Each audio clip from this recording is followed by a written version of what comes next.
Be honest with each other, a little heart to heart, no reason to pull any punches. There's a lot of weirdos in Twitch chat. I might even be talking about you specifically. Maybe you're one of the goofballs I'm referring to. And unfortunately today, one of these weirdos crossed a line and became a criminal. A streamer by the name of Just Foxy had her car lit on fire by an arsonist who was a stalker of hers from Twitch chat. This deranged imbecile drove 700 miles to this streamer's house to try and meet her, I suppose, and then eventually set her car on fire. Brother, I wouldn't drive 700 miles to drink from the fountain of youth.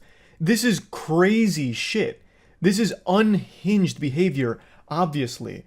I believe this is a case of a parasocial, obsessed fan. At least that's the impression I get from the story, because this kind of thing has unfortunately happened before in the past. It's horrifying.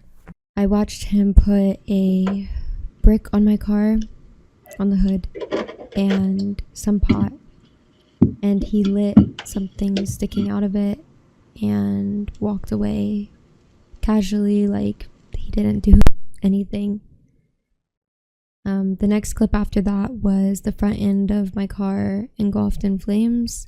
The firefighters came very quickly, and I'm very thankful for that, because the fire spread to the fence and burnt the side of my house as well, which my mom and animals were inside of. Now, Just Foxy does have security cameras around her house, and she was able to capture the entire incident.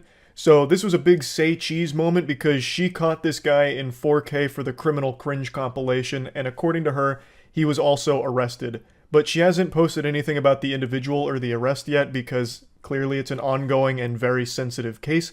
But she did post the CCTV footage from the event, so I'll go ahead and show you the raw footage of it. Goober alert, goober alert. He tries to put on like a disguise here, so he's got a mask and a hat pulled down real low, but it's pretty inefficient because it still looks like he's got some patchy ass mutton chops there. So I'm pretty excited to see his mugshot to see what he looks like, though I can already wager a guess that it's not pleasant. So this little worm sets up the arson cupcake and lights the birthday candle and waddles away, and it engulfs the car in flames. This does not appear to be his first rodeo with arson. He was very casual about the whole thing. It also appears that this was premeditated. He traveled 700 miles with this as his primary goal, to light her shit on fire. Because this doesn't appear to be a contraption that he just MacGyvered together with like fucking sticks, glue, and spit. This appears like he traveled with all the materials he'd need to commit arson. Though I'm not an expert, I'm just speculating. Obviously, this whole thing is pretty traumatic, not only for Just Foxy, but her family. I mean, like she mentioned, the flames did spread to the house, and the mom and animals were in the house at the time that all this went down.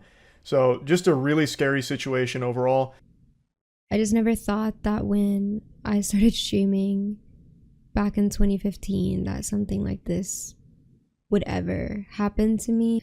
It is super sad. It is something that most people aren't going to think about when they start streaming, because I imagine most people, myself included, go into a stream assuming that everyone that's watching them is just there to be entertained and nothing further. Everyone's, mentally stable. There's not going to be any kind of fishy business or anything weird afoot.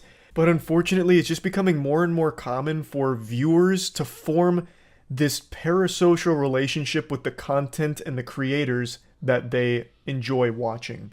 And I think that plays a large part into a situation like this, where that parasocial relationship becomes an obsession, and then it becomes a stalker, and then it becomes this. And it's fucking scary. By no means is it just Foxy's fault. Unfortunately, this has happened a couple of times in the past. Like Amaranth, a little while back, had a stalker in a similar situation where the stalker drove fucking, tons of miles to her house and lit her trash on fire to try and burn down her house. Literally just like fucking cremate the place she lives. Somehow that would work in his favor so they could live happily ever after or some shit. It's deranged. It's scary. Amaranth also had another stalker that sold all of his worldly possessions on the other side of the world, literally gave away all of his corporeal belongings, so that way he could move closer to Amaranth so he could stalk her more efficiently. It's fucking scary. There are people like that, unfortunately, on Twitch, and I feel like a lot of people outside of the streaming space don't really understand that. So I want to tackle a couple of conspiracies that have sprouted up from this whole situation, because somehow Twitter brain rot found a new way of shocking me with the stupidity. There were a lot of people claiming that this is all baloney. This is a bunch of nonsense mumbo jumbo. She's faking everything. There were people just outright denying that the CCTV footage was even real. They were literally covering their eyes and plugging their ears, like acting as though the CCTV footage doesn't exist of the guy literally burning her car down. So I don't even know where to start. You are too far gone if you think that this is somehow CGI or deep faked. That's ridiculous. And then the next big conspiracy theory is that it's all an insurance scam from Just Foxy, which is a crazy take. Because for the insurance scam to have worked here, she would have shot herself in the foot by filming it, because now there is a person there.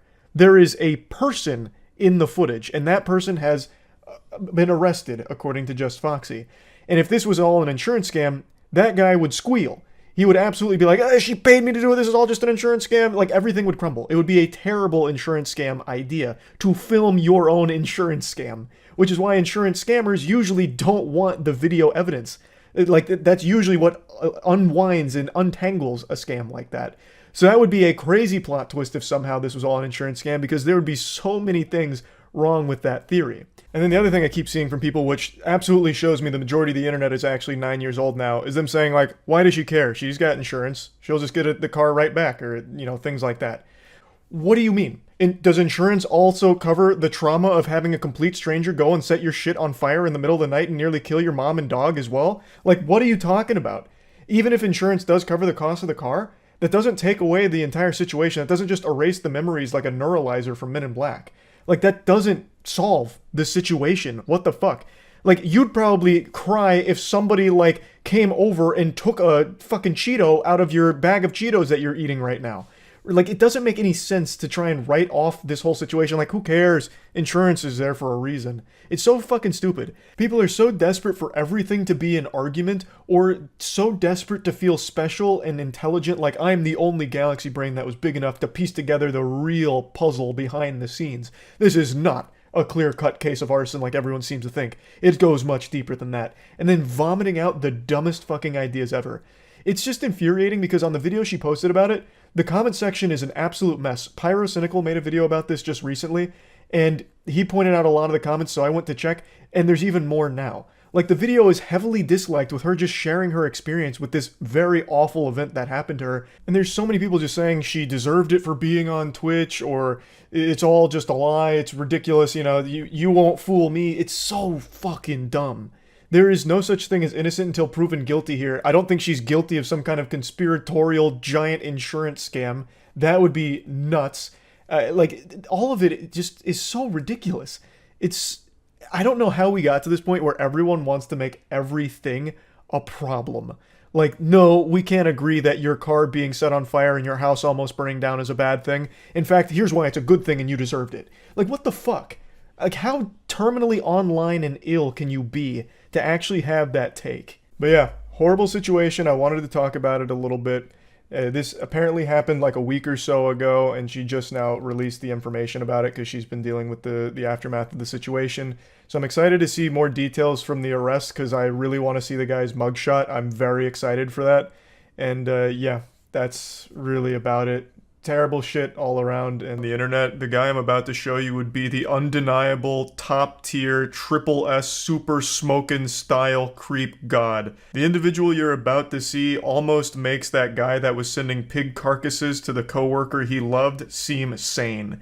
I know I've called one other person in a video the creepiest guy ever, but the man I'm about to show you today, I think is far more disturbed, so much so that I'm actually somewhat concerned for the safety of the people around him.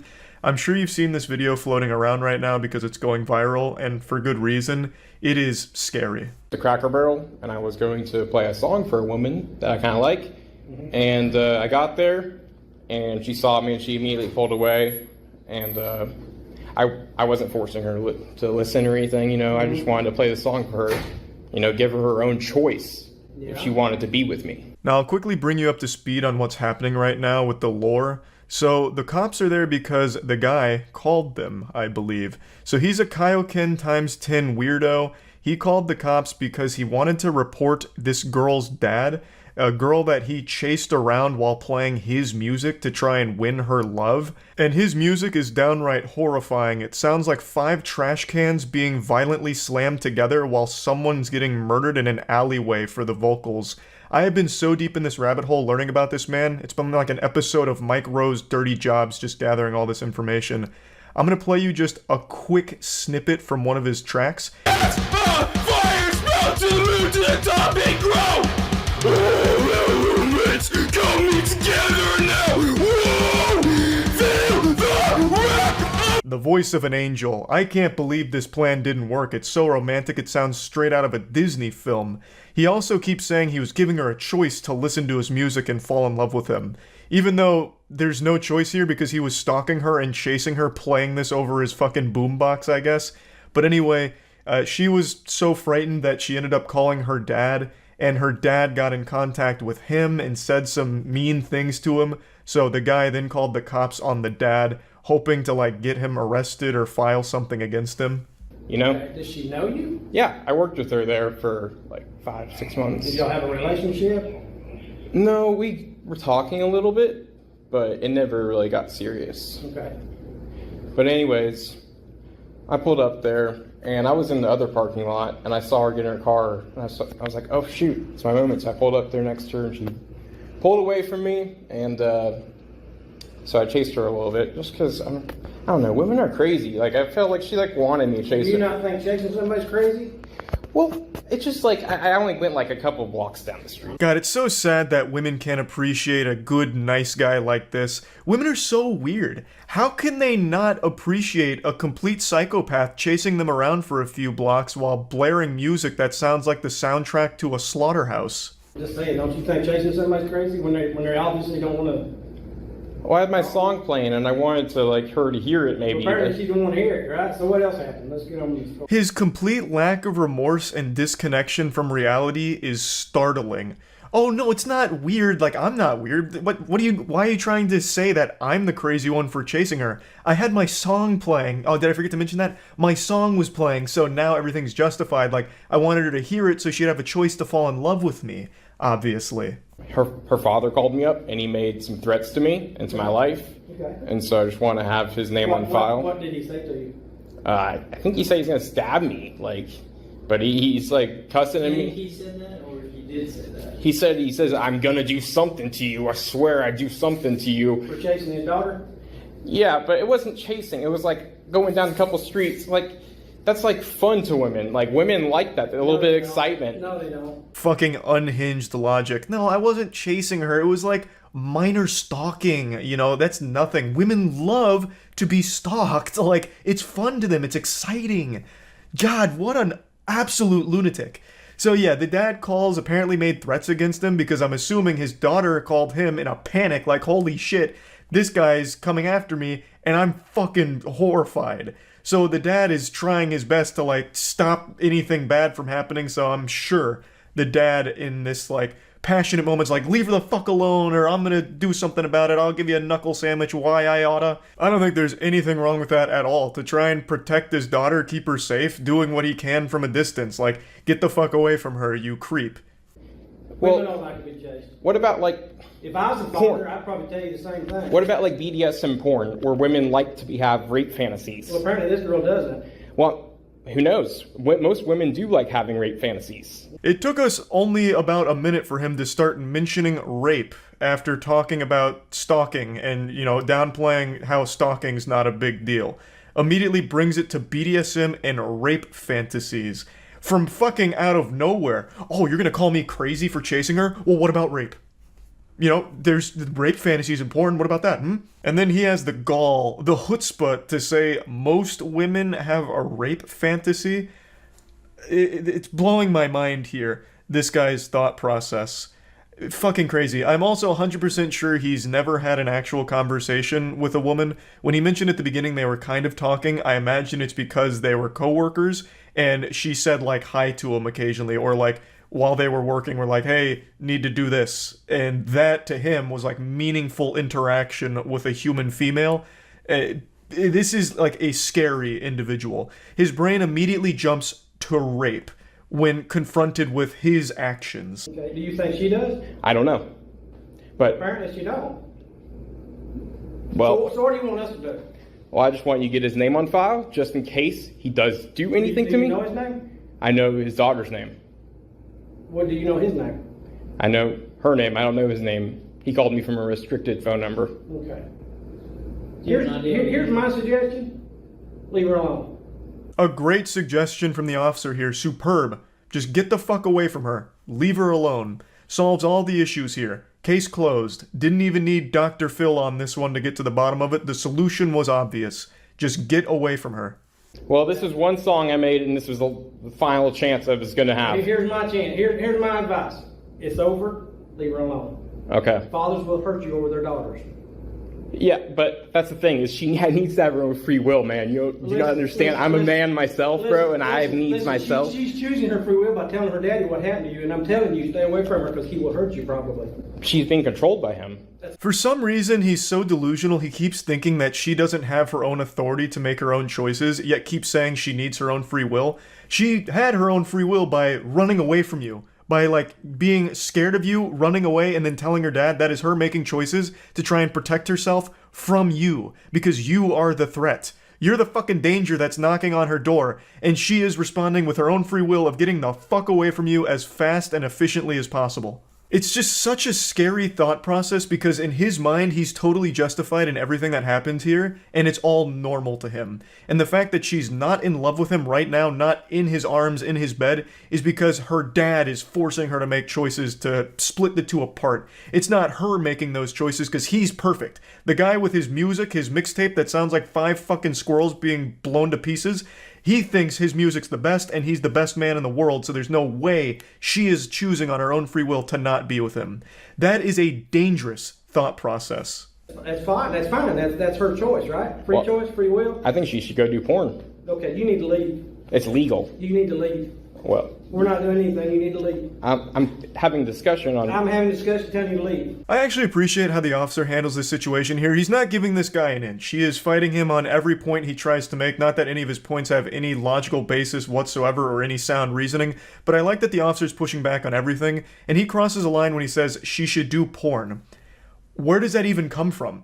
Like, everything this guy is saying is a giant red flag, and he needs legitimate help. I was going to let her make her own choice after the song. Well, she's made her choice. And I just don't think she had a reasonable opportunity to make a choice, because I'm going to blow up, and I'm going to be a famous DJ, and I'm going to be like... How old is she? He still really believes that because she didn't finish listening to his song, she didn't have the right to say no. She didn't have reasonable basis for declining and rejecting him, I suppose. He believes he's going to blow up and be a famous DJ or this and that, thus she's making a huge mistake and needs to reconsider the choice, and her dad's making her choose this. It's fucking terrifying. Oh, shit. You know what? Lindsay's dad, I hope you see this fucking video. Now, just like in The Dark Knight, we have the Joker turning the camera on himself here, and we get to take a look at him.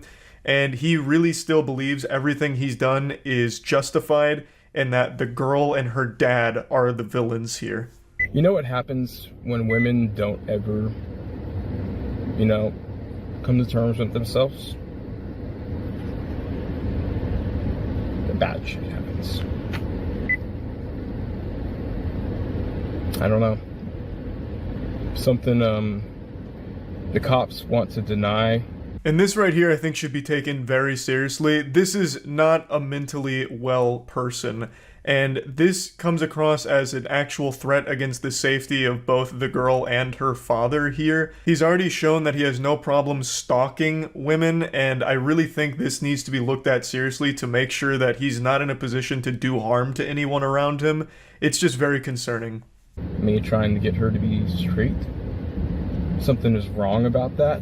I don't see why these traditional ass motherfuckers think they can speak shit whenever it's this woke, belligerent LGBT shit that has her right now. I just don't see it. I'm older than her fucking father. That's how I feel right now. Yeah, this rant's really going off the fucking rails. So Apparently, the girl isn't interested in men, and his plan was to make her interested in men by giving her his love as well as letting her listen to his songs. And when she still wasn't interested, she blames the dad. Like, the dad is the one that's made his daughter not like him, and then says that he is older than her dad. Like, it's so fucking wild. But it is all very concerning to listen to. I just wanted to share this because I do think this is the creepiest guy I've seen online so far. And I truly hope that everyone involved here is safe, and hopefully this guy gets the help that he very much needs.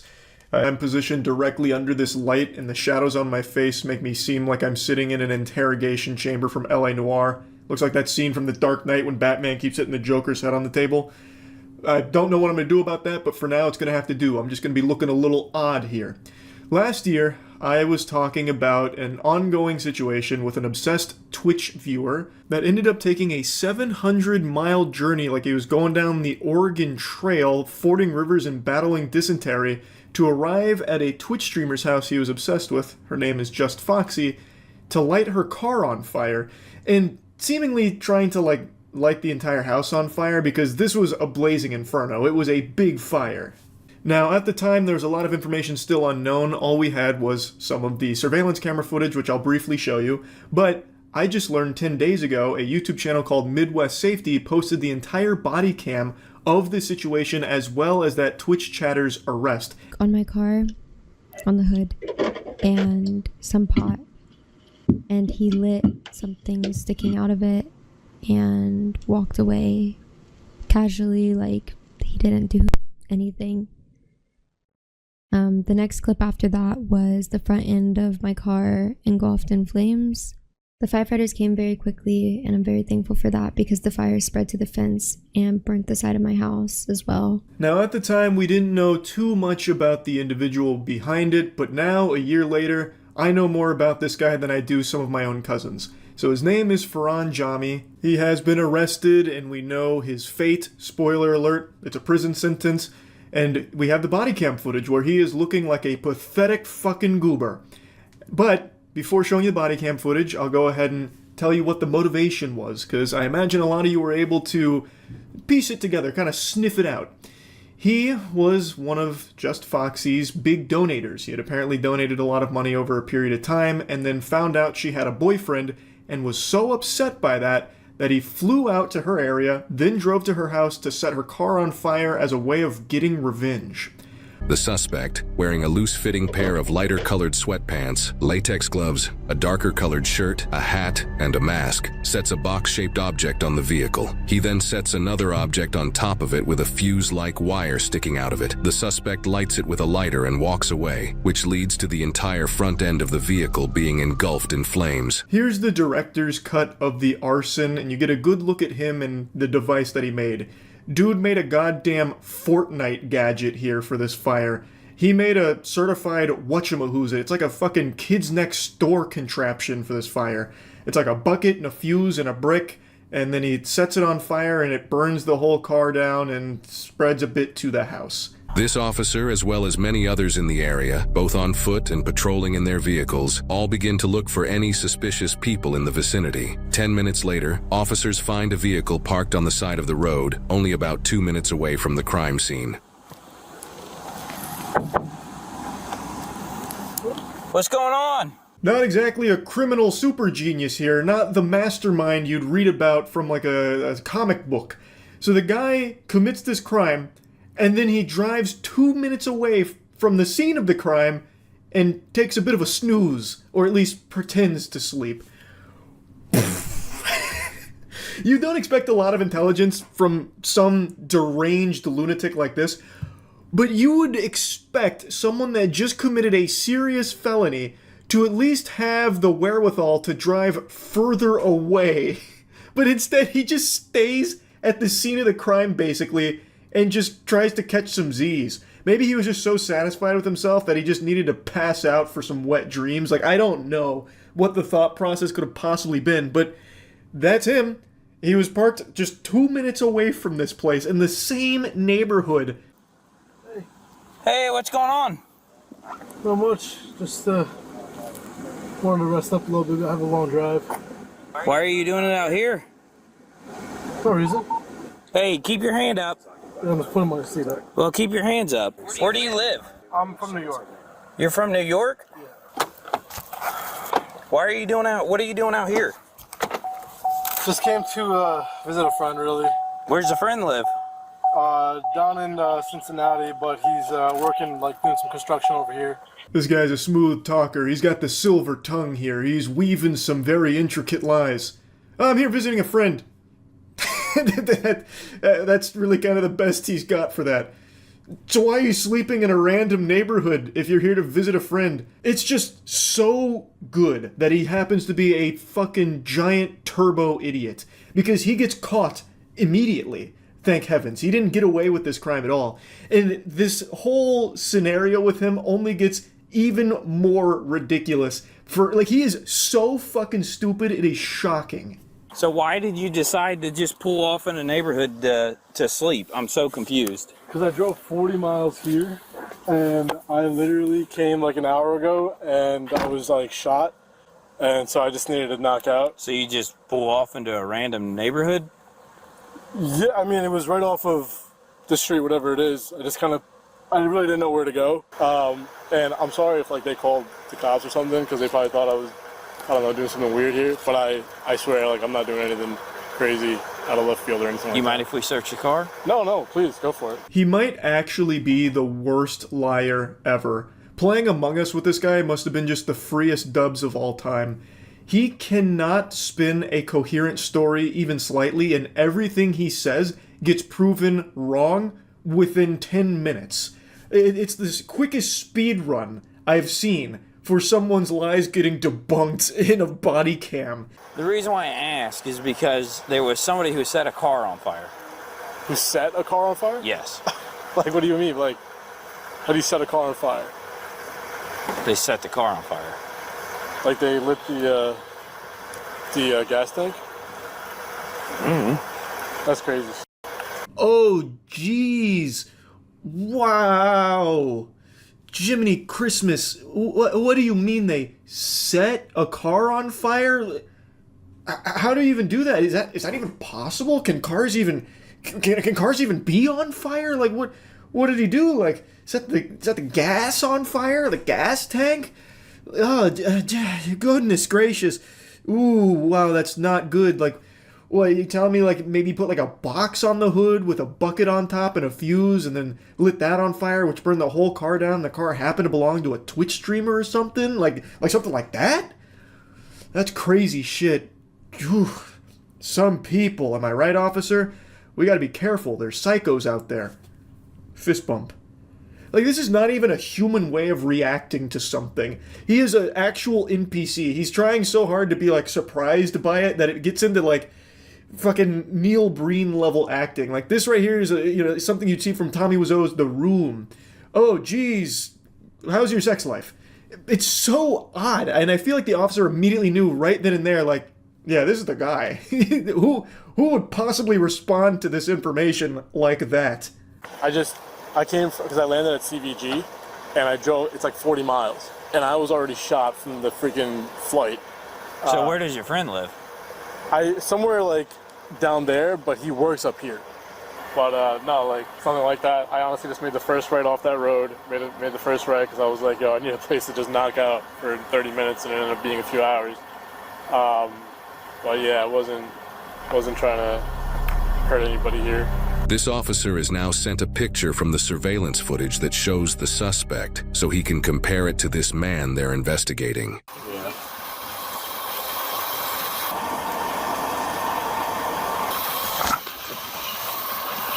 Oh, this guy's good. Yeah, my friend, he's like down over there. I was up over here and then got all scrambled around, and then I just got a little sleepy, so I pulled on over into this neighborhood to take a little 30-minute nap, turned into a few hours. Oh, also, this guy, Goofball, he openly just said multiple times the officers can search his car if they'd like. So obviously they were going to, and they found some pretty incriminating stuff. And then the officers get sent a picture from the surveillance camera, and now they have a picture of the guy in the act of the crime, and they have the guy right there, so now they can look at that picture and look at the guy and see if they match up. And guess what? They match up pretty well. It's about the same outfit. I want to see if there's a mask in here. Here's your COVID mask. You got it? Yeah. Okay. He's got a lighter in here. He's got a torch lighter. Yeah, there's a torch lighter and a blue COVID mask in the center console. There's no luggage. There's no backpack. Yeah, there's no hat. It's not the hardest game of Where's Waldo when you have the picture of the guy committing the crime and a guy that looks exactly like it standing in front of you. He's wearing the exact same outfit. And in the car, after getting permission from the guy to search the car, they find a COVID mask as well, which also fits the disguise that the criminal was wearing. The only thing they don't find is a hat. But it's not like the hat is a fucking mask from Mission Impossible where it fully hides his identity. It's not exactly, concealing who he is. It'd be like me putting these glasses on and people going like, where the fuck did Charlie go? He just vanished. Who is that? Who's sitting in his seat right now? Like the hat isn't enough for officers to be like, yeah, it can't be the same guy. He's not wearing a hat. Must be someone else. He must have gone the other way. We got the wrong guy here. But they do still do their due diligence in finding the hat in order to 100% put this in the books that they know they have the right guy. He's got a beard, he's got the same clothing, he's got the reflective shoes, everything. Situation down the street where you lit something that caught on fire. No. I'm gonna point blank ask you. No. No? No. Okay. I understand that you're over here visiting friends, but you parked over here for a reason. Is there anything else you want to tell me? It's not me. That's not you? No. Sure looks like you and everything you're wearing. It's not me. That's not you, huh? Look a little closely. His poker face is too strong. Even when confronted with the overwhelming evidence, they even show him a picture of himself. He goes, nope, that's not me. It's actually that scene from SpongeBob with Man Ray and Patrick when it came to Man Ray giving Patrick's wallet back. While searching the area around the suspect's car, officers found multiple plastic bags with a hat, multiple sets of latex gloves, and another mask within them, not even 10 feet away from the vehicle, underneath a pine tree. Got his gloves and everything. Yep. Holy shit, how did they even find that? It was so well hidden. It was like finding the One Piece. Ferran did an extraordinary job of burying the evidence by putting it 10 feet away from his car next to a tree. You could have probably seen that by accident just by looking at his car. It was that close to it in plain sight. So they found the hat and everything else that was used in the crime. And so they take it to Ferran saying like, hey man, we found the bag that you tried to hide. Do you want to just confess to it now, or do we have to keep playing this game? Are we still going to go through this song and dance? Can you explain why no more than 10 feet from your car is a hat that matches the exact picture from the suspect in the video? I can't, but Are your fingerprints going to be on that bag? maybe, I don't know. Is your DNA going to be in that hat? It shouldn't. Okay, so there's no way your DNA can be in that hat. So when we test it, we're not going to find your DNA in there. Yeah, I mean, you shouldn't, no. Okay. I guess I'm a little confused. This is a pretty random, off the beaten Just so you path know, I area. did see people walking around it. Okay, this is a very random area to be. Just when you thought the chess master was caught in between a rock and a hard place in a checkmate position, he flips the board around on you. You see, he just cooked up a really smart story here. Just so you know, I did see people walking around here. That's good. We never even stopped to think that he could be being framed by people that happen to be walking around this neighborhood at 3 a.m. That is food for thought. We might need to play with that narrative here, that storyline. Actually, I do kind of want to toy with that a little bit. I want to slap the cheeks around on it. Let's experiment here. So you mean to tell me that the criminal in the video that you have seen, that's not you. There just happens to be another person of the exact same build, wearing the exact same clothing that you're wearing, with the exact same beard, with the exact same hair. The only difference is they had their COVID mask on instead of in the center console, and they had a hat. And the real criminal, your doppelganger, was also happening to be walking around at 3 a.m. in the same neighborhood that you decided to randomly park in to take a nap while visiting your imaginary friend. That's the story you're trying to sell me on right here. Yes. Now look, when I was asleep, somebody might have come, thrown a bag there. I don't know. We'll be back with you in a bit, okay? I got pretty much everything over here that's his. You got gloves, and a mask. In the other bag, you have gloves, a receipt, a mask, something else, and a hat. So this is everything he was wearing. So they've got pretty much everything here, and yet there is still more that they gather to prove beyond a shadow of a doubt that it's this guy. They not only have everything he was wearing and everything he used, despite him saying that his DNA shouldn't be on there, which, by the way, isn't even him saying it won't be, because he's still leaving the door open for the possibility that it might be.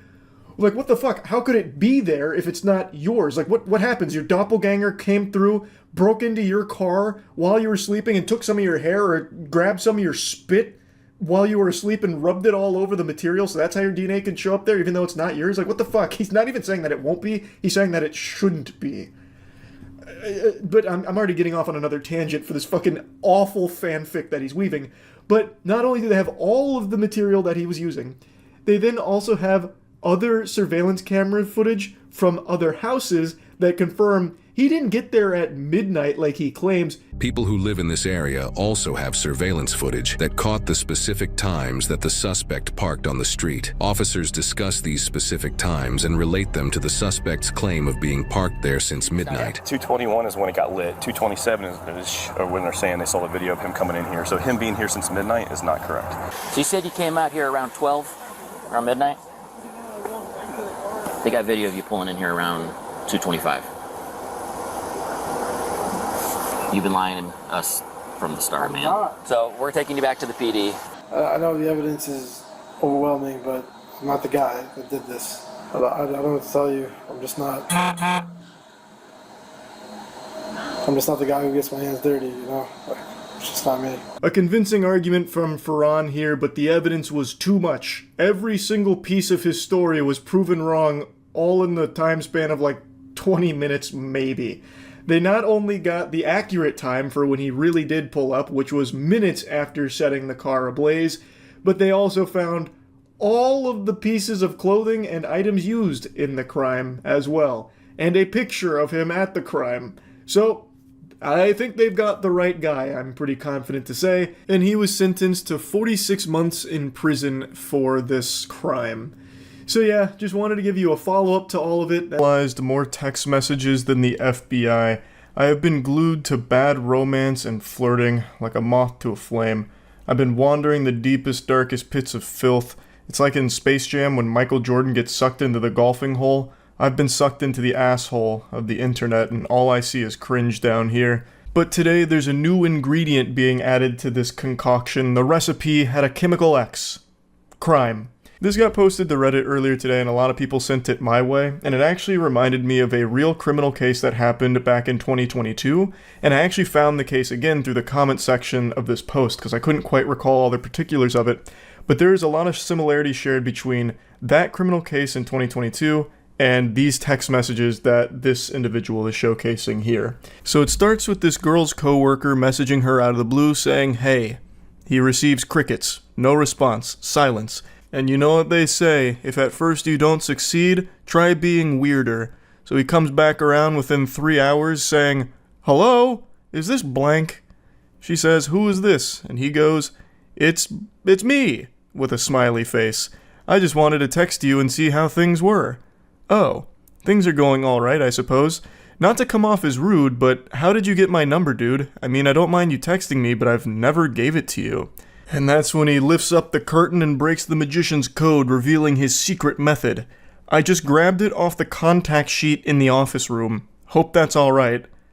To which she says nothing in response because that is fucking creepy.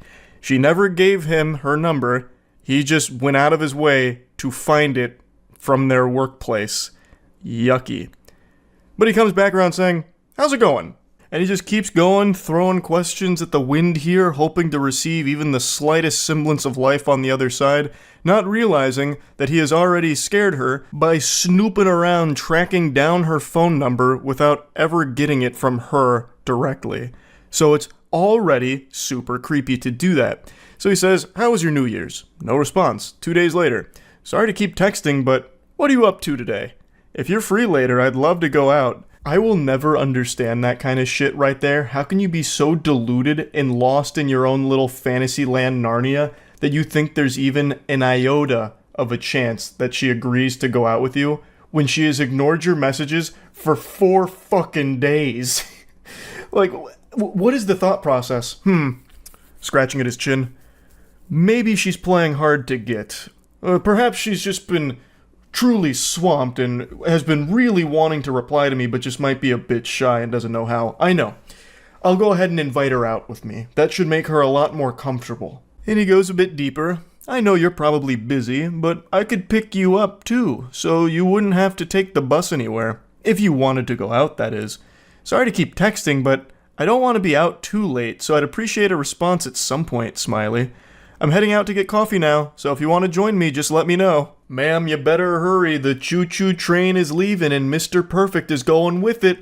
You only have one opportunity to get coffee with a gentle sir like this, so you really gotta play your cards right. She declines, saying, I would appreciate it if you didn't text me unless it's work-related. I don't really know you, and I'm only blank. You're 5 years older than me, dude. This just feels creepy. I didn't mean to be creepy or anything. You're just pretty, and I thought it would be cool if we got to hang out, Smiley. No thanks. That's honestly so weird, and if you continue to ask, I'm going to talk to Lean about this. I'm assuming that's like their supervisor or someone higher up at the place they work. And then he goes in deep. He says, I'm not gonna lie. I've been thinking about you a lot, and I just want you to spend time with me. What you said the other day just felt rude. At least try and give this a chance. I know you're probably not awake, but I've been up all night thinking about you. Not going to lie, sometimes I like to take pictures of your ass while you're in the drive-thru window and I jerk off to them in the bathroom. I'll go ahead and take a courtesy pause here to give everyone a brief respite and let that nugget marinate in this sauce here because he just dropped a real heavy, spicy meatball on the plate. And when I first read it, I certainly wasn't ready for that because that's just openly admitting to a crime. I'm not a sheriff or anything, but I'm pretty confident that that's illegal. He'd probably be taken away in handcuffs if this information got out, which it should. She should absolutely report all of this. Now, somehow it actually only gets worse from here. This is just the beginning. He's showing his true face, and man oh man, is it an extraordinarily ugly one. I know that's messed up, but imagine if we fucked in the work bathroom, or if we went out in public. I honestly just love the idea of having a little helpless bitch under my control. I know you're so much younger, but you should give it a shot. Older men can be so much fun to be with. No one at work would have to know. Hello?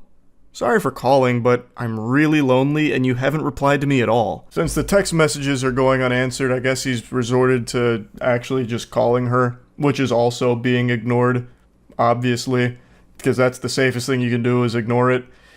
So I can't believe the revelation that it turns out he's lonely. Who would have seen that coming? With smooth talking like this dude's got all the game in the world. This man's a fucking apex predator, a grizzly bear, a champion of Riz here. I can't believe that he, of all people, would somehow be lonely.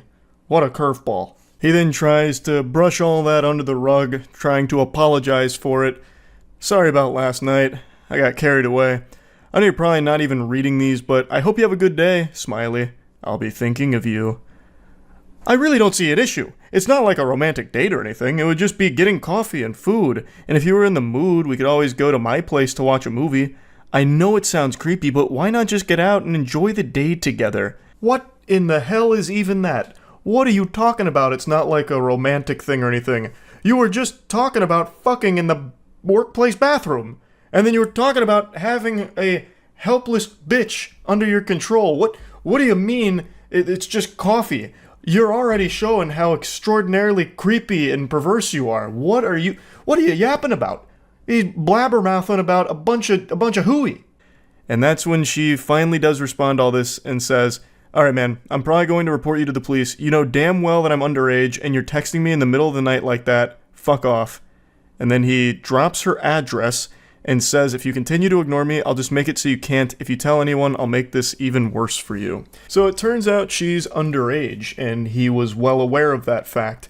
And he also would have been even more aware of that fact, considering he snooped through the confidential workplace documents to find her address and her phone number. So it would have been abundantly clear that she is underage, and he didn't care. He still went for this full throttle.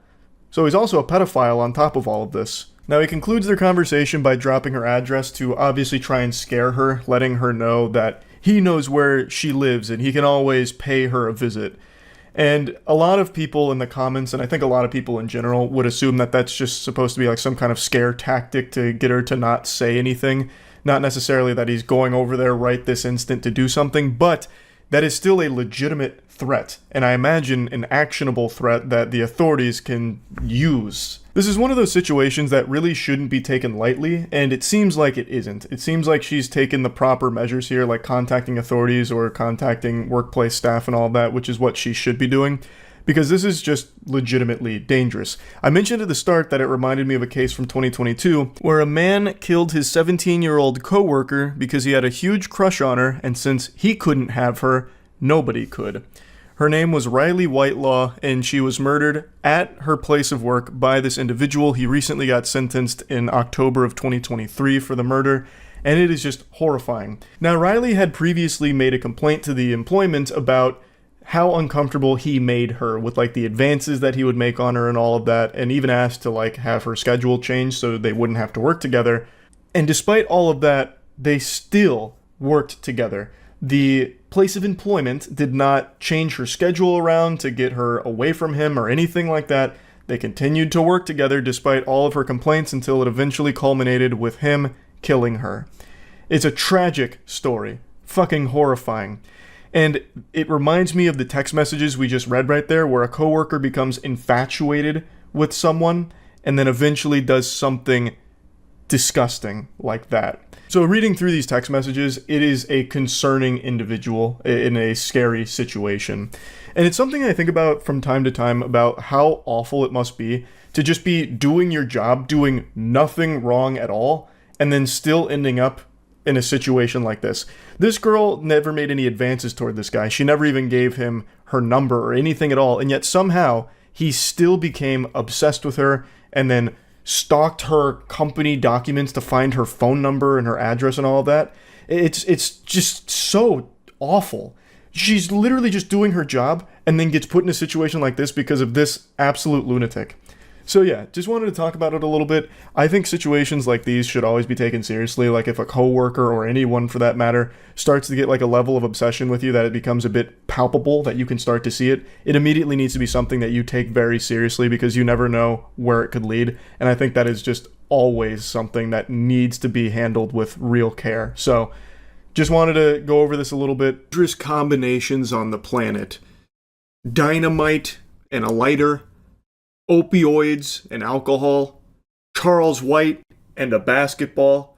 But what about obsession and a weirdo? That is a recipe for disaster. A deranged individual becoming obsessed with someone or something, that is boogeyman shit. And I'm not talking obsessed about like, oh, I'm obsessed with working out or something like that. I'm talking about the obsession where it becomes like a full-blown fixation and genuinely a full-blown red alert mental disorder that spirals out of control and has oftentimes in the past led to some fatal outcomes, like with stalkers. Most notably, the one everyone always goes to is the Bjork stalker, Ricardo Lopez. He was the one that filmed himself blowing his brains out after forming this obsession with Bjork and trying to assassinate her with a letter bomb, trying to murder her. It's frightening. It is genuinely scary. And last night on stream, I learned about a new, potentially dangerous, obsessed weirdo where someone became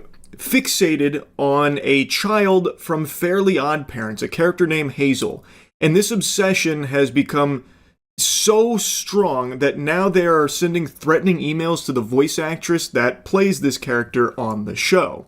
And I've seen a handful of people saying that it's not that big of a deal, just point and laugh at this weirdo and move on. He's probably harmless. Just pop some popcorn and clown on him.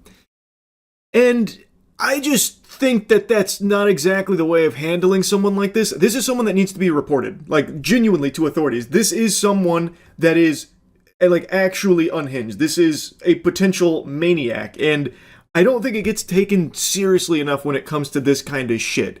So anyway, I'll show you what we went over on stream, and then we also went over some other big examples of people just like this guy that have in the past gone on killing sprees as a result of their obsession with cartoon children. You saw the super creepy email the voice actor for Hazel in the new Fairly Odd Parents cartoon received? Fairly Odd Parents voice actress Ashley Crystal Hairston shares disturbing obsessive email from fan fixated on character Hazel.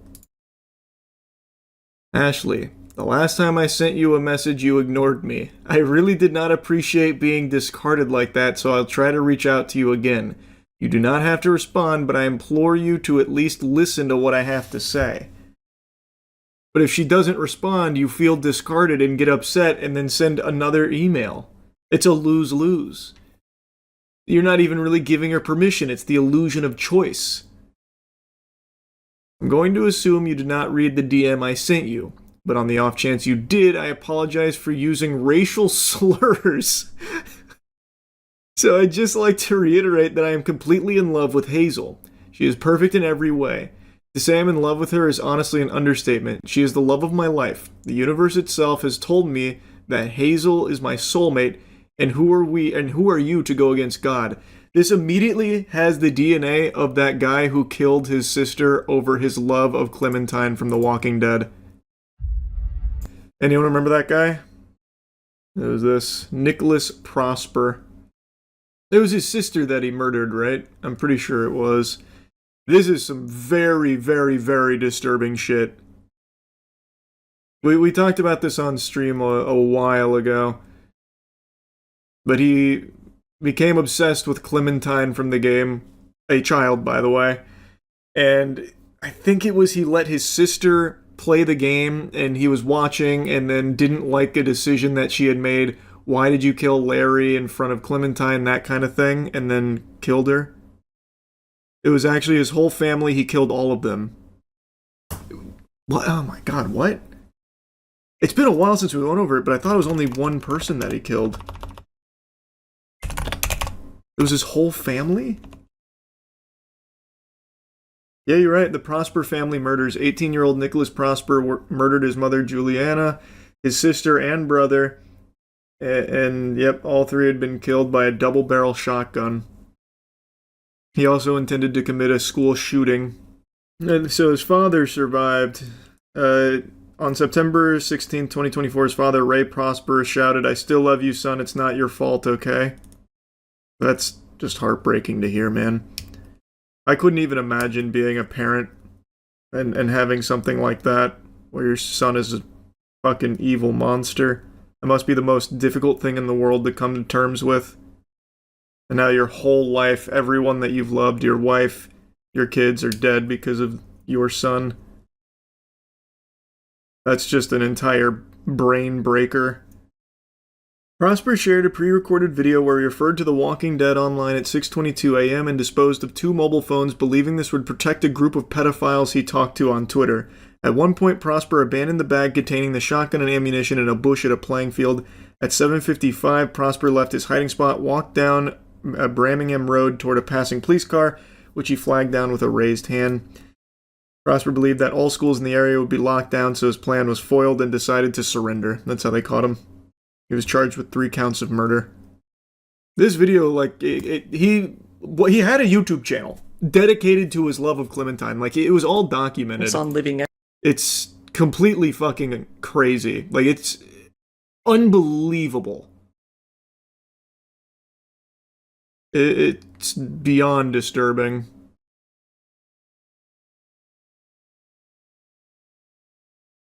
Here's one of the videos. He went home with it, and there he set up a webcam, put on his best bucket hat, and began to film a video.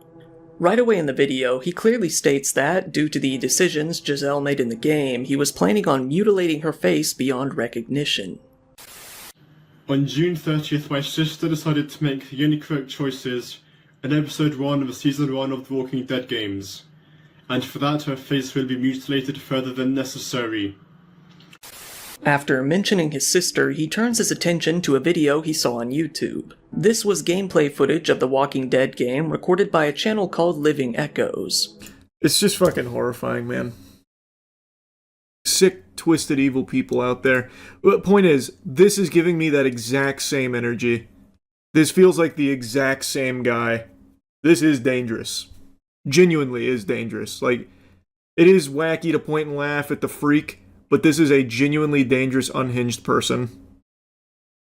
What I'm trying to say is that to see you, Hazel's voice actress and co-creator, ship Devzel broke my heart. She's my wife and I love her more than anything. God hates you for getting in the way of Hazel's and my love. Soon you will feel the universe's wrath. Hazel is mine and mine alone. I love her, and she loves me. I will never forgive you for the hurt you have caused. I suggest you take down all the Devzel posts you made, the interviews mentioning it, and stop shipping them if you want a peaceful life. Hazel is canonically 10 years old, by the way. Well, yeah, that's pretty clear. It's Fairly Odd Parents. That Danny Phantom dude had a YouTube channel too, right? Yep, oh, God, what was it called? Something Blaze? Was it Andrew Blaze or something?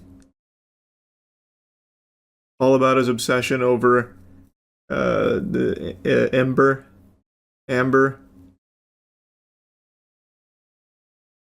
Yeah, it was Andrew Blaze. Thought so. Scary stuff, man. Scary stuff. He also did a shooting, such a weird phenomenon. Yeah, he went and killed coworkers. His real name's Randy Stair. But he went by Andrew Blaze online and was obsessed with her from Danny Phantom. It's scary how common this stuff is getting. Feels not safe.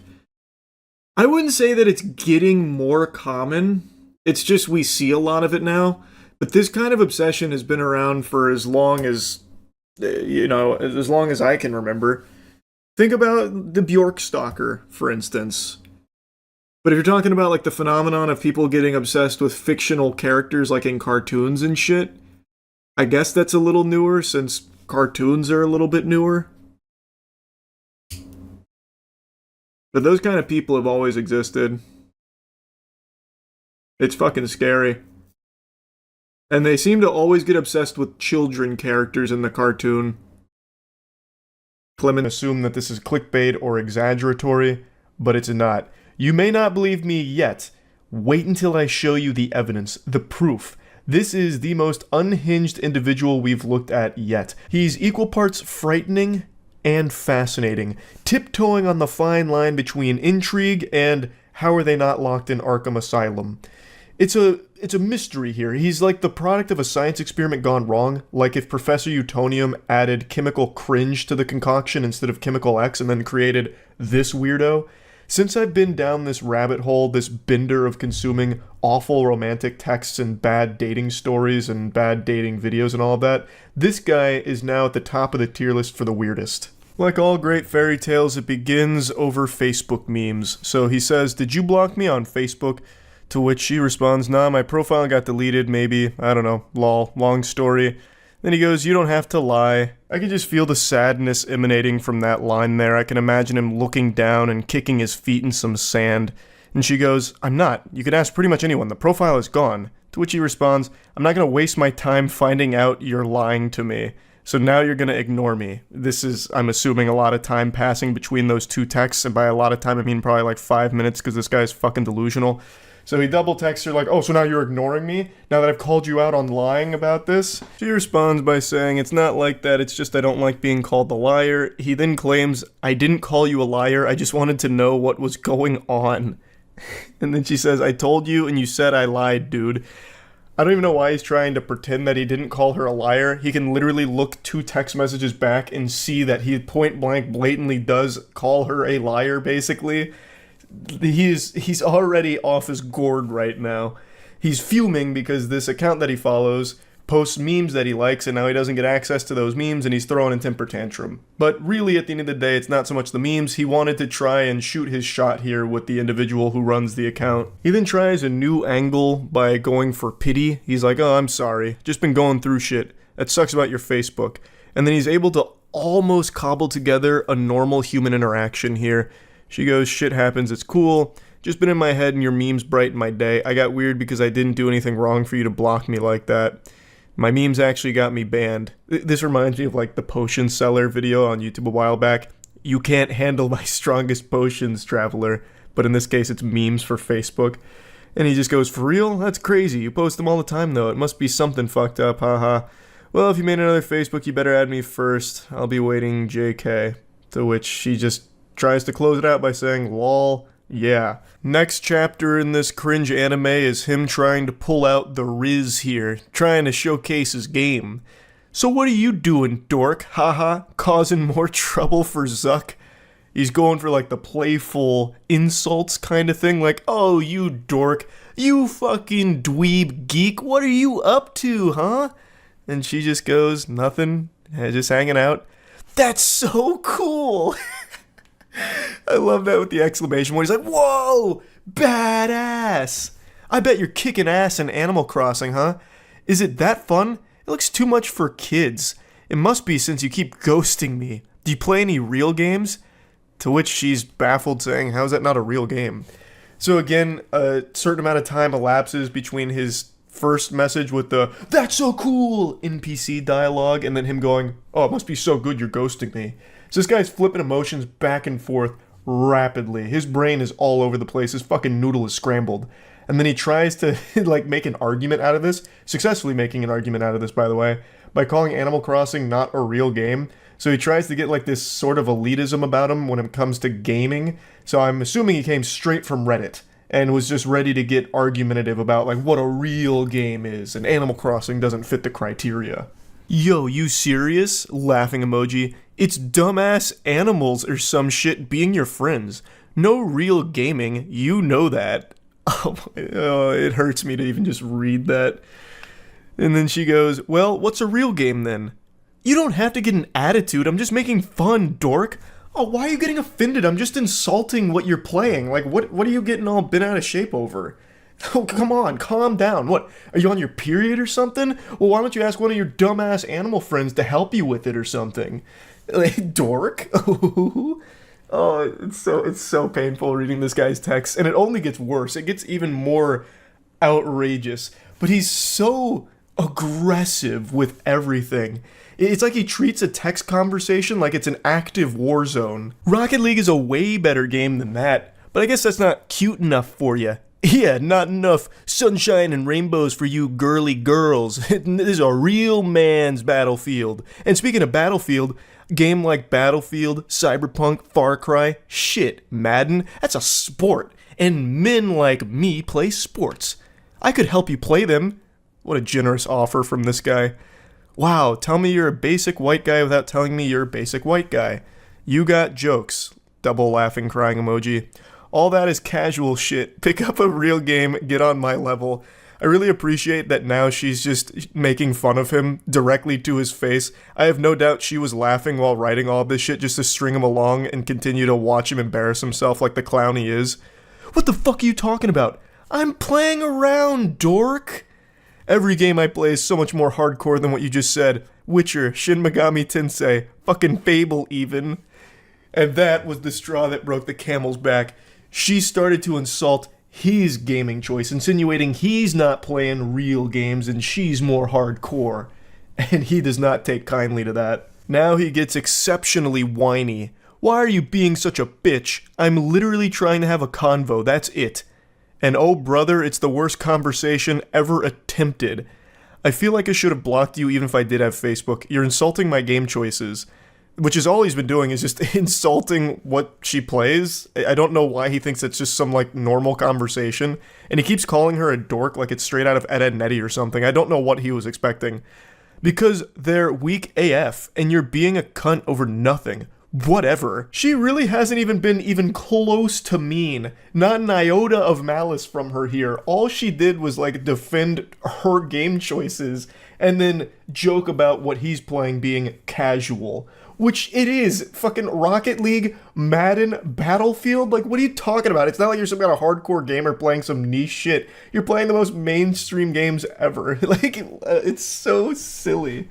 I don't know why he thinks that she's some supervillain that's just been doing nothing but belittling him. He started it, and she's not even doing anything mean. Does your mom know you talk to women like this? My mom won't around. Why, TF, you bringing that up? That checks out. You have zero respect for me or anyone. You're just a fat bitch who does nothing and leads people on. You're nothing. Fuck you, I was being nice. If this is him being nice, I am so curious to see what him being mean looks like. He immediately just breaks down into his fucking soiled diaper meltdown. You're a fat bitch! And he keeps using the wrong "you're." He never even accidentally gets the correct form of "you're" in any of his statements here, which grinds my ass a little bit. But then he's like, you just lead people on. What? How? How did she lead you on? By responding to you? Granted, this is probably the first woman that has ever responded to a text message from this guy, so maybe that's, like, where things got misconstrued. He thought that since she responded to his initial message, she must be interested. This is so baffling, it's making my voice crack. My vocal folds are freaking out because it's so odd that someone could have a rotted brain like this. No wonder you can't get a boyfriend, bitch. I don't settle for trash like your baby moms. You called me a liar, shit on my games, play even more trash games. At least they gettin' dick, unlike your fugly ass. You have no idea what you do. What does that mean? You have no idea what you do? I don't even understand what that statement's supposed to mean. Bet you have fucking herpes, you fat piece of shit. How many kids do you have custody of again, lol? How many of your boyfriends died? Which, I'm guessing these two must know each other through Facebook mutuals or something, so he must see like some of the stuff that she posts, because that sounds legitimately extremely personal. And if that is a real situation that one of her partners died, that is one of the most vile fucking things you can say to somebody, and this guy is an irredeemable, insufferable piece of shit. Wow, so this is what you do to get girls? Insult them? Again, I was playing, but you had to be a cunt. What do you mean you were playing? Your whole thing was just being aggressive from the start by just constantly spamming the word dork while insulting her playing Animal Crossing. She then continues to just take the piss, so she goes, okay, I'm sorry, I've been going through shit too. How are you at Rocket League anyway? And then immediately he just simmers down, he's back to like good boy status. I understand, I'm sorry too. Going caveman mode. I'm pretty good, I can show how to level up. What's your ranking? Platinum. So you're mediocre at best. I'm fucking Plat 2 and Diamond 2. And I'm trash. In Rocket League, Plat isn't very high. That's where the majority of players end up. So he's not good. He's not good at all. What's your gamer tag? Y. So it also seems like he's lying about this, because no sensible person would brag about being Plat in Rocket League. So she's starting to catch him on a bluff where he's puffing out his chest and just lying about his Rocket League rank, which is even more pathetic. I want to see for myself. What console? What's the matter? You don't have an Xbox. I play on Switch. It's on all consoles. So he's starting to sweat a little bit, like he's pressed against the wall. My gamer tag? Why? Why do you want to know that? He tries desperately to turn this around into a situation where they can see each other, which sounds like it'd be downright dangerous to be around this guy. Why don't we hang and I can show you? What's your tag? I got trust issues. It's not that big of a deal. I mean, yeah, what is your gamer tag? It shouldn't be an issue, right? You're Plat in Rocket League. You're a big guy, a big man. What's the gamer tag? What do you mean you got trust issues? Again, ignoring that. I'm just curious. It seems like you're lying. I'm not. And then she drops a meme. It smells like bitch in here. Which is just genuinely a normal, silly meme. It's not even like mean. If anything, it's clearly meant to be like a joke. And for some reason, this sets him off in the biggest way yet. A fucking atomic bomb in his brain here. And he unleashes the Godzilla heat breath. Cunt. Fuck you. Fat piece of shit. You have no idea who you mess with. Go die. Everyone at Dress hates you and thinks you're a slut. I thought differently. Wanted to give you a chance. I thought you were a nice girl and want to be your friend. I'm sure this was the best way you can do it. By the way, I have a fresh meme. Taking care of my kids, lying to women about my Rocket League rank. So she's just dropping some memes on him at this point here, just adding insult to injury. To which he responds, just kill yourself already. He's trapped in 2009 Xbox Live gamer zone. He's really fucking struggling here, treading water. I can hear the tears in his eyes right now. Literally feel them through his sad texting. Forever hard stuck Plat in Rocket League, and forever hard stuck being alone in life with an attitude like this. What an absolute curse. He just continues speaking like an anime villain. Fucking with me, you slut. Wait, can I not get dick, or am I a slut? Pointing out a contradiction because he keeps calling her a slut and then also saying that she can't get any wiener. So he's all over the place. He's scrambled. Yeah, I'd bet you'd want it after this, you whore. Choke on a dick, whale. Just continues having a fucking conniption. Can't believe I wanted to build something with someone so dumb and nasty. And then again, she just responds with another meme. Like, what do you mean you wanted to build something with her? You reached out about feeling like you'd been blocked and immediately started calling her a liar. What world are you living in? What fantasy land? What? You immediately start by calling her a liar and then insulting her choice of games and talking about how you're like a real alpha gamer, not like an Animal Cross gamer like she is. It's fascinating. This is what I mean. Like, it's actually intriguing how someone's mind could end up so poisoned. Like, it is hard for me to comprehend it. Like, I don't get it. He is so all over the place. Like, he starts by getting really mean and aggressive, insulting her games and all of that, you know, then gets really personal, and then she's able to de-aggro him by talking about his Rocket League rank, which it calms him down, feeds him a warm bottle of milk. And then the second she drops a meme making a joke, again, he explodes once more. It's just so peculiar. Anyway, though, here's the finale. Everyone knows you're a slut. A little fat slut who uses people. Again, this comes out of fucking nowhere. She didn't use you. She didn't lead you on. She didn't do anything besides just respond to your initial unhinged messages. Couldn't get a boyfriend for years. That's because everyone... It keeps going. Got too much time in your hands, but I bet your mouth is filled with someone's nasty dick. And she just goes, yep, not yours. That's the end of their exchange. I imagine she probably blocked him again, which is the safe thing to do. What a creepy lunatic. An actual fucking unsafe to be around individual. Like, this all happened over nothing. Actually nothing. Started because of not having access to some memes that he liked. Oh, painful.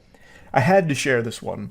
I think this is now at the top of the food chain when it comes to like creepy people through, you know, romantic texts that I've been diving through. This one is a rough one. Good day. So I decided to ruin it by going on Twitter.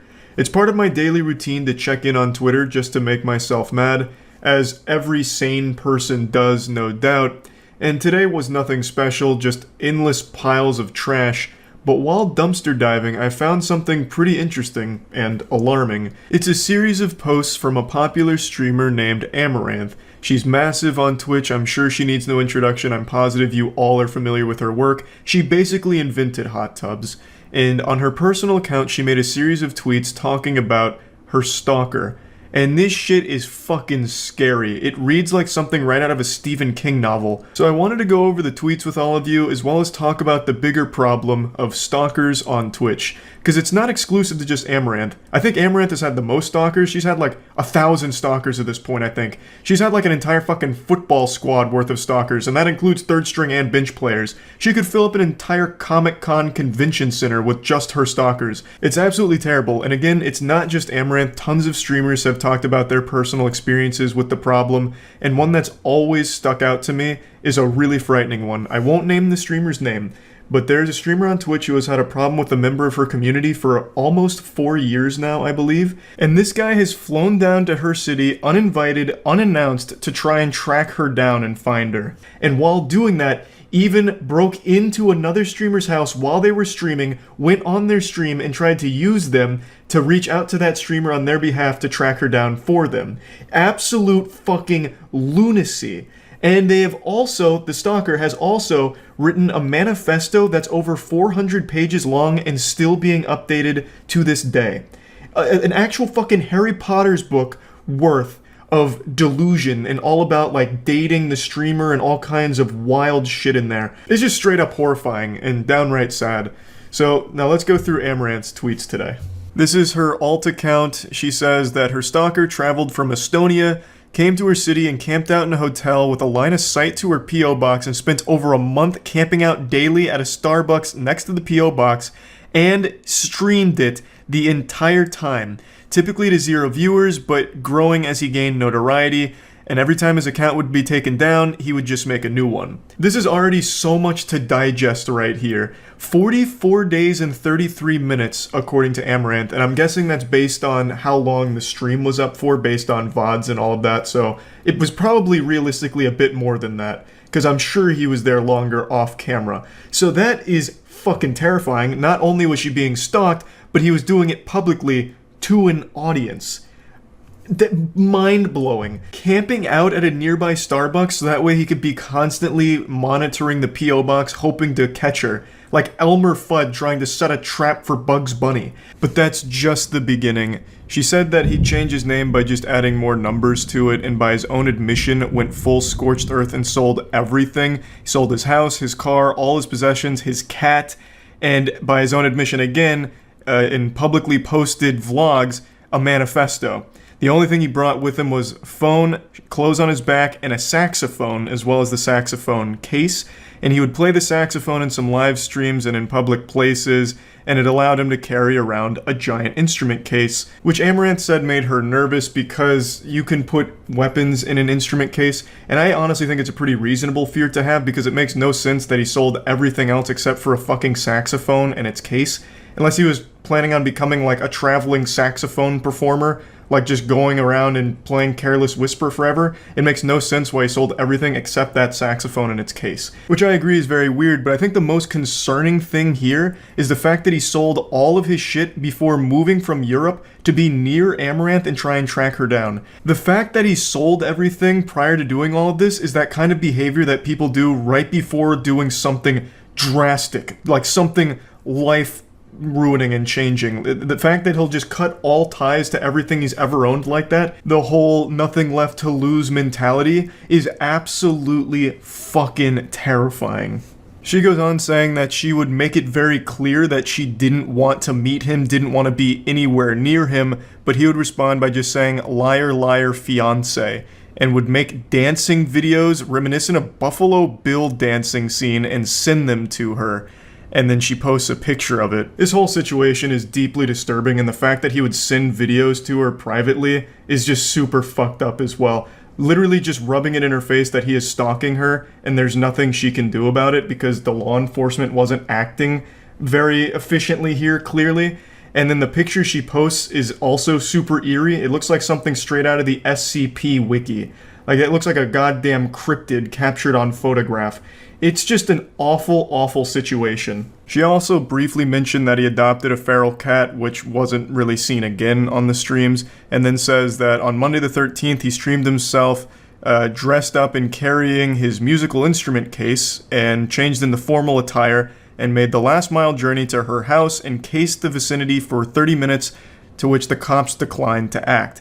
He streamed himself outside, mumbling about how he knew it was wrong, but he has to, and then he tried breaking in and tried to gain entry, to which Amaranth again called 911, says dispatch was rude, cutting her off, put her on hold, and it took 33 minutes for the 911 responders to finally get there.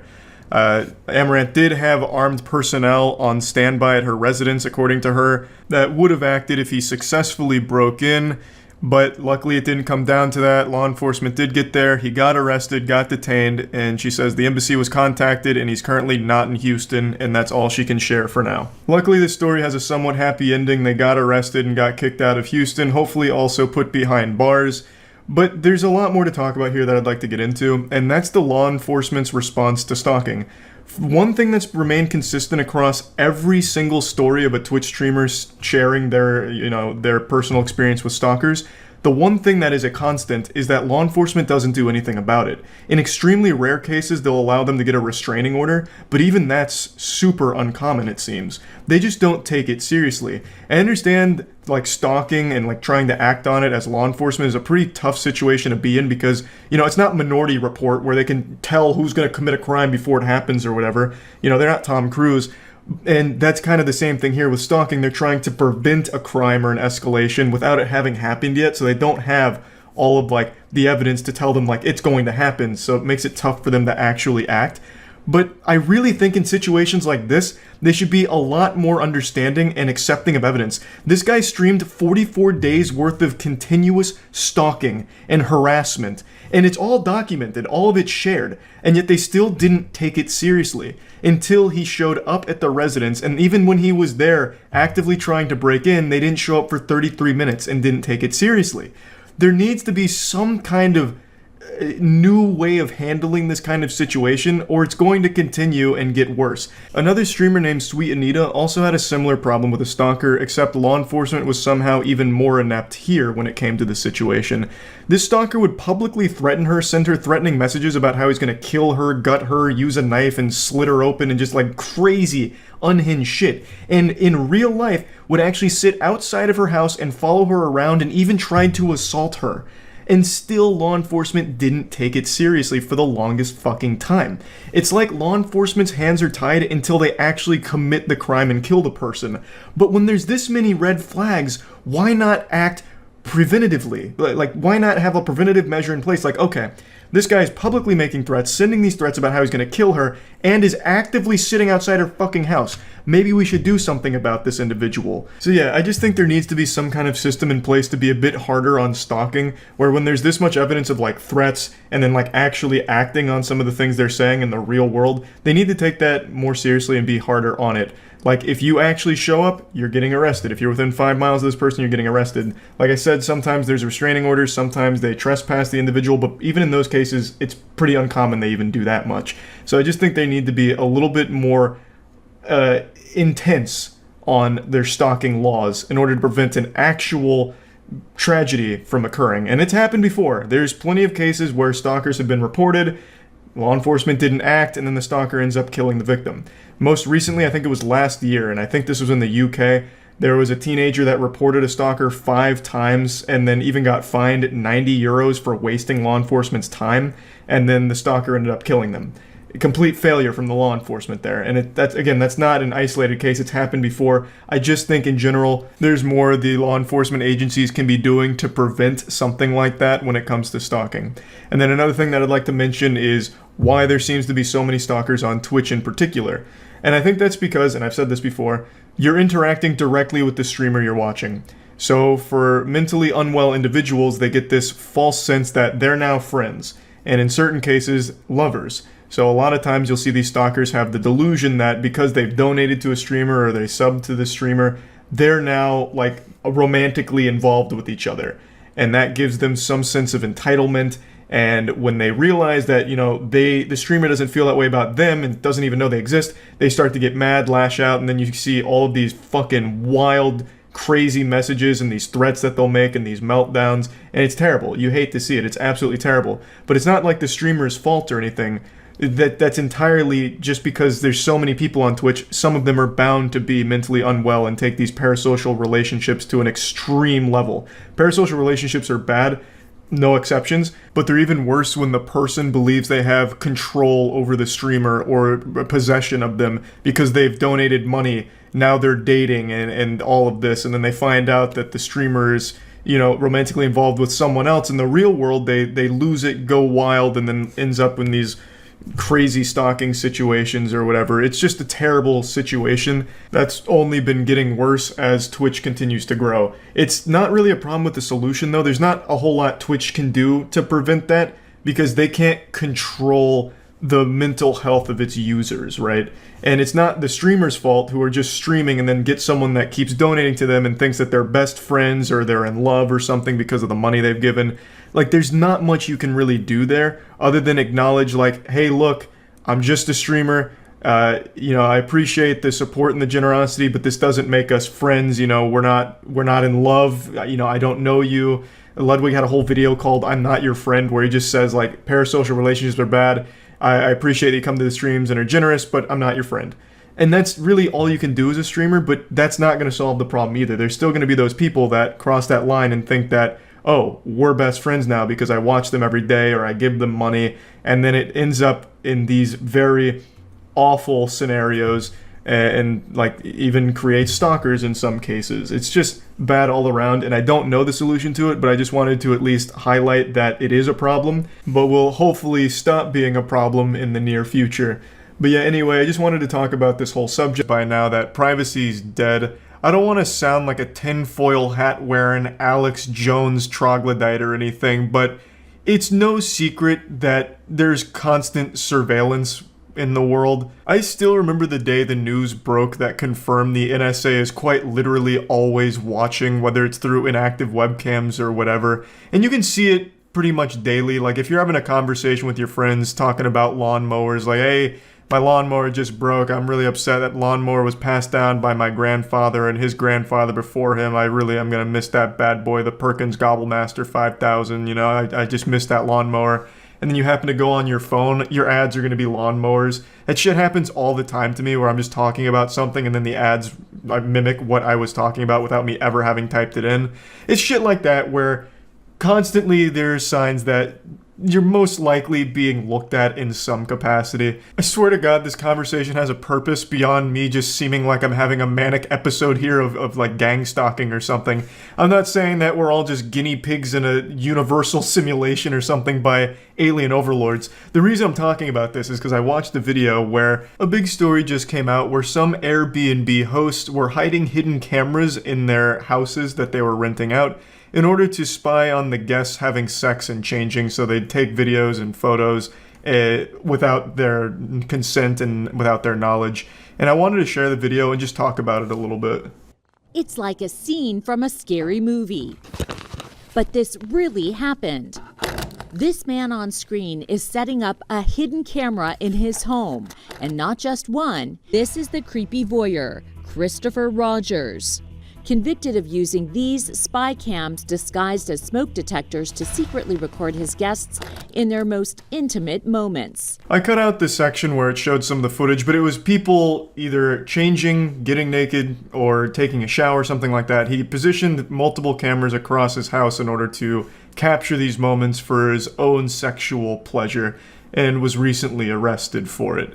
And this is something I never even stopped to consider when it came to Airbnbs. I'm not a big traveler since I'm a pussy who's afraid of flying, but I did recently go to Texas and we stayed at an Airbnb, and the main thing I was concerned about was bed bugs. But now this really put the fear of God in me. Should I ever get another Airbnb, I'm gonna be going through that shit with a fine-tooth comb, be like Inspector Gadget, looking over every nook and cranny for any kind of like spy tech shit. And the hidden cameras they show here are pretty impressive. I would have no idea. Granted, I have a tiny little reptile brain, but I would have no inkling of suspicion when it came to these devices they show. It almost feels like an advertisement for these hidden cameras. They're so fucking impressive. Like, they actually seem like James Bond gadgets here, straight out of Q Laboratories. Spy cameras you can buy online are disguised as practically everything these days. This electrical adapter has a tiny hidden lens you'd never notice. And this digital clock can record your every move.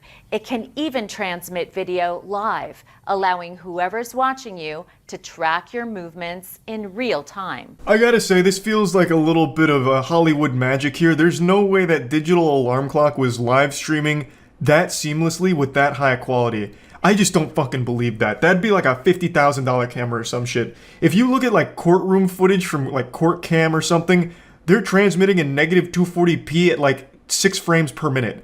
And you're telling me this digital alarm clock is better than all the security camera footage at these courthouses? I just don't believe it. I feel like that had to be like a little cheating there or something, but again, I could just be very naive when it comes to how advanced these hidden cameras are. Like shit, even my Sony A7, when I try and stream off, it gets blurry and a little choppy from time to time. That was extremely smooth. I felt like I was in the room watching her. Like, that shit is wild. But this is something that, again, I never even stopped to consider, but now that I know it's out there, seems like something some sick fucks would do. It just looks like a modern digital clock. 25-year-old Isa Valdi was on vacation with friends at an apartment listed on Airbnb in Miami Beach when she says she spotted a hidden camera. I turned around and I see a black cube that looked like a digital clock, and I'm like, there's no way. I open it up, there's a camera inside, I unplug it, and it's just like, wow, I was in shock. Bro, this lady needs to be hired by a forensics analysis team. The ability to just sniff out something fishy with a digital alarm clock at an Airbnb is wacky. Like, good shit. Like, that is extremely impressive. Fucking Batman wouldn't be checking digital alarm clocks at a crime scene, let alone while just leisurely kicking back at an Airbnb. But she was able to, like, spot something wrong with the alarm clock and confirm that, yep, it was a hidden camera. So that's great to hear. Hopefully that person behind that is also going to jail for it. And this is something that I'm now always going to have in the back of my head anytime I'm staying at like an Airbnb or even hotels in general, because I also looked into it a bit. It's happened at hotels too, where a couple of weirdo staff members have placed hidden cameras in some hotel rooms. And it's not so much the fact that I'd be upset with them seeing my cock. It's more so the fact that I'd be upset with them seeing my flaccid cock. That's just so embarrassing. I really wouldn't wish that misery on even my worst enemy. Like, if you're gonna spy on me, at least spy on me when I'm, like, at my best. Like, when my wiener's performing admirably, instead of all sad and soft and shit. And say they immediately became suspicious during the host's tour of the property. He told us where we should view the sunrise and said, you know, be comfortable, you guys can look at it in the nude or in your pajamas, no one's around. That moment I thought, maybe we're getting recorded. Sure enough, he says just a few hours into their stay, he discovered it. It's a little AC adapter. Yep, this exact device was in the wall. Images recovered from the tiny camera show him changing in the room. He's now suing the cabin's owner, AJ Ali. You know this guy's guilty just from him smiling in his mugshot here. This is the face of a man who's seen more dick than a urologist through his little hidden cameras throughout his Airbnb lodge. And he also sounds like the dumbest criminal of all time, like, hey, you wild and wacky college kids, come over here. If you guys want to be naked, all power to you. But why not be naked in this exact spot? If you look on the ground, I have some tape down there. Those are your marks. If you could stand there while naked and admiring the sunset, it's for optimal viewing. And also, please don't put any bags over by that desk over there. I need to keep that area completely clear for spiritual reasons. Don't put any bags over there. I don't want anything obstructing that table, and don't unplug that AC adapter no matter what you do. It powers the entire house. Hey, and now have fun out there.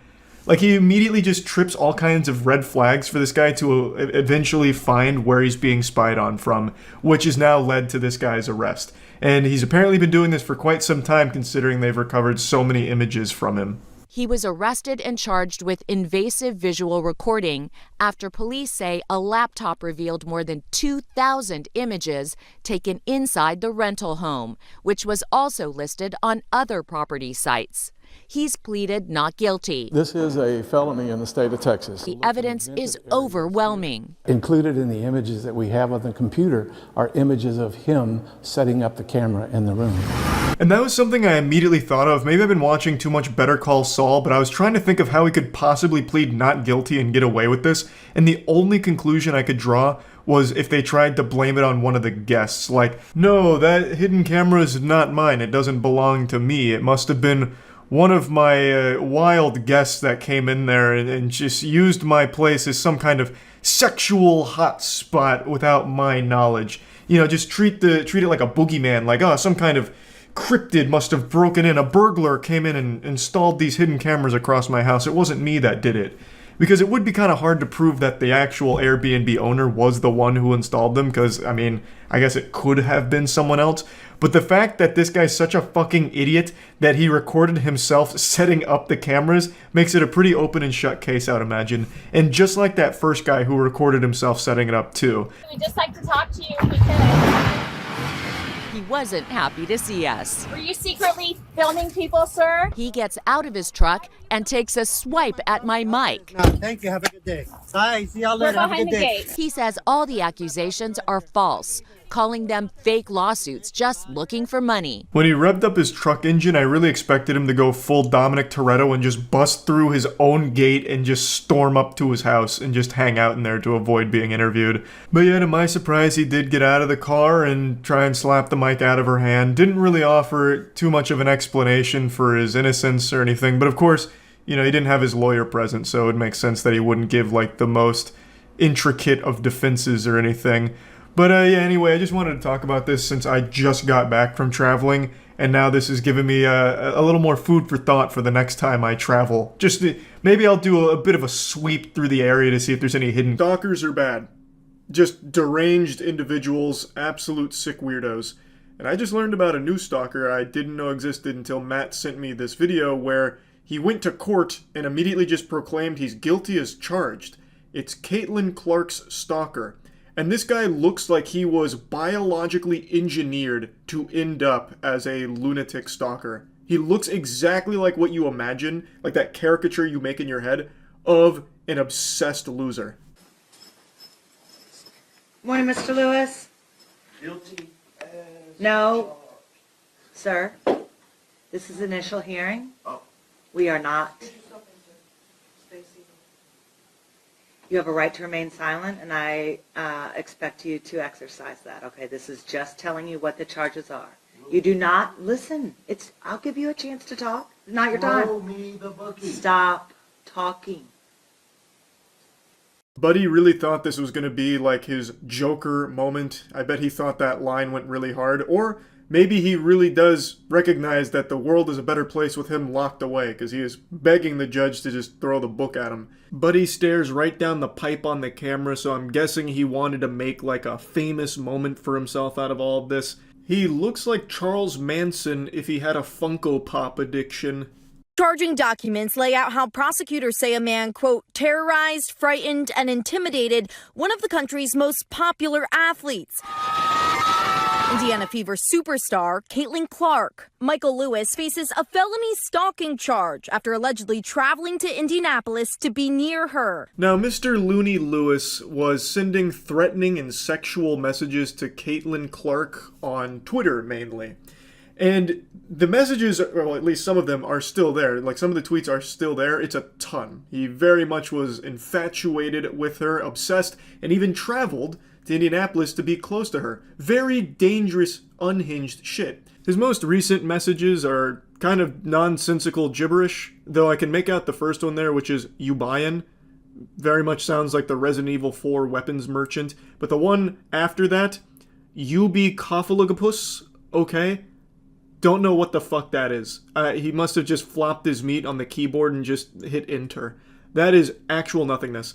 And then as you continue to scroll through his tweets, they become a little more lucid, and they're almost always directed at Caitlin Clark, directly to her, except for these two right there, where I guess he was arguing with someone. And then it's right back onto his life's mission of being in this imaginary relationship with Caitlin Clark. This is the people you're arguing with on Twitter, by the way. Assuming they're not just bots, which a lot of the platform is. The actual flesh, blood, and cringe that are just constantly fighting on Twitter like professional tweeters. This is what they look like in real life, by the way. Anyway, though, if you just scroll through his fucking Twitter, it's nothing but him talking about being with Caitlin Clark. He also has this fixation on making out. He constantly mentions, "You want to make out with me? When are we making out? Hey, let's start making out." He speaks as though the only thing he's ever watched in his life is Degrassi, and now he's under the impression that that's how people talk to one another. It's so odd. It's so weird. It just goes on and on and on. Like, these are all from the same day. Do you even like to make out? The one before that is, once again, no spaces. Your puss needs a real good pounding. You're not into like, it's absolute insanity. He is very clearly a textbook definition of a dangerous stalker. He even went to her area to be near her. And I'm absolutely shocked that the authorities did something. They don't usually take stalking super seriously, but in this case, he's getting charged. They apprehended him, and it looks like they are going to throw the bookie at him, as he said, which I think is great. They may have just saved her life, because these kind of people, they snap. We've seen this shit happen tons and tons of times. And how many stories have we, like on the channel, gone over where stalkers weren't taken seriously and then something really bad happened, and then all of a sudden the most preventable tragedy ever unfolds. So I'm happy to see they're actually doing something about this. Police say he admitted it is a, quote, imaginary relationship, with dozens of posts on X directly tagging Clark, including a number of threatening and sexually explicit messages, according to prosecutors, even posting after an initial encounter with police. An attorney for Lewis hasn't been listed online. I'm going to make a bold prediction. Usually I'm wrong, but in this case, I feel very confident. I think he's going to represent himself. I'm very certain of it. I think he's going to waive his right to an attorney and say, fuck it, we'll do it live, and he's going to do it himself. That's my prediction. We'll see how it unfolds, but I just wanted to lock that one in, so if it happens, I look like a goddamn prophet for it. Now, even outside of that short video clip, it doesn't seem the rest of the proceeding was a slam dunk for him. It was clear from just that short 30 seconds the judge was already really fed up with that behavior, but he continued to have other outbursts. He even contradicted himself, claiming that the prosecutors got the wrong guy because they didn't attach Junior to his name. Overall, he just wasn't treating it very seriously, even though he could face up to like 6 years in jail from what I was reading. But he just doesn't seem to give a fuck. So he's from Texas, and apparently lives in his vehicle, drove it to Indianapolis, and was arrested at a hotel in Indianapolis after posting the messages and saying things like, "Getting tickets, I'm sitting behind the bench." And then he even makes this tweet here, which references that they are actively coming for him. They said I was sending threatening texts, but the only thought on my mind was, Caitlin! Caps lock. Interestingly enough, I went to the first tweet from Michael Lewis, and it's from January 7th. So he hasn't really been doing this for all that long, but every single tweet since January 7th, all 887 of them pretty much, are directed to Caitlin Clark. So his first one, "No greater love than to lay down your life, ... So he's a relatively new stalker. He's still in his rookie season here. He's been doing it for about 2 weeks, and it was so egregious that authorities are actually acting on it, which is a good thing. I also think there's a chance that this isn't his first time stalking. After going through so many of his tweets, I feel like he's probably done this to others, but not on this account. I feel like he probably makes accounts like this. The name of this account is RacerX2031. That's an Xbox Live generated gamer tag, basically. That's fucking nothing.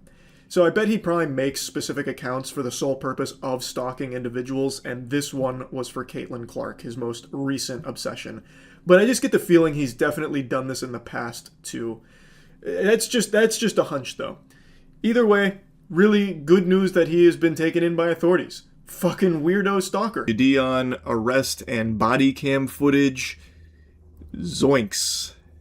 Oof. Like eating a Burger King meal, that was not good at all. And it's really surprising. When I first heard that Jidion got arrested and that there was body cam footage of it, I just assumed that it was going to be over something wacky, weird, or maybe something trivial, because Jidion works collaboratively with law enforcement from what I've seen. So surely if anyone knew about lawful activity and shit, it would probably be him. So I thought maybe some kind of misunderstanding or, something going just tits up out of nowhere, but ultimately it'd be easy to see where he was coming from and be on his side about it. But after watching the footage, that's just not the case at all. I like Jidion. I've said this quite a bit. He's a reformed prankster, and hallelujah for that, because that is extraordinarily rare. Typically, when someone experiences success like Jidion, who blew up online because of pranks, they stick with that forever. But in Jidion's case, at the height of his popularity, he decided to walk the path of God. He found his faith again, and over time decided to make a drastic change and stopped doing that content, which I think is extremely admirable and something that you just do not see happen. It doesn't happen, period. And now these days, his content focuses on having predators arrested. So he's worked to catch a lot of really, really evil bad people.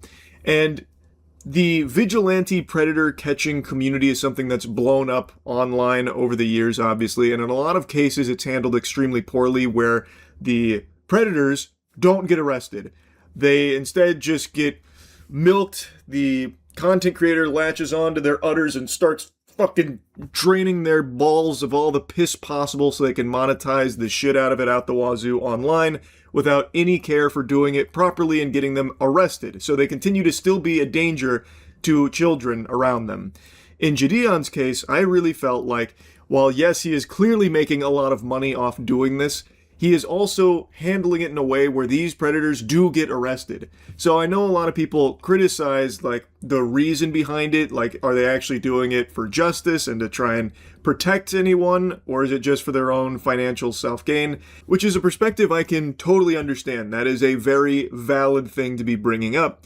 I would argue, though, that the good outweighs the bad when it's handled properly and they actually get arrested. So in Jidion's case, I would say that even if the motive has been money, which I'm not entirely sure if that's why he's doing it. I do get a sense that he genuinely cares.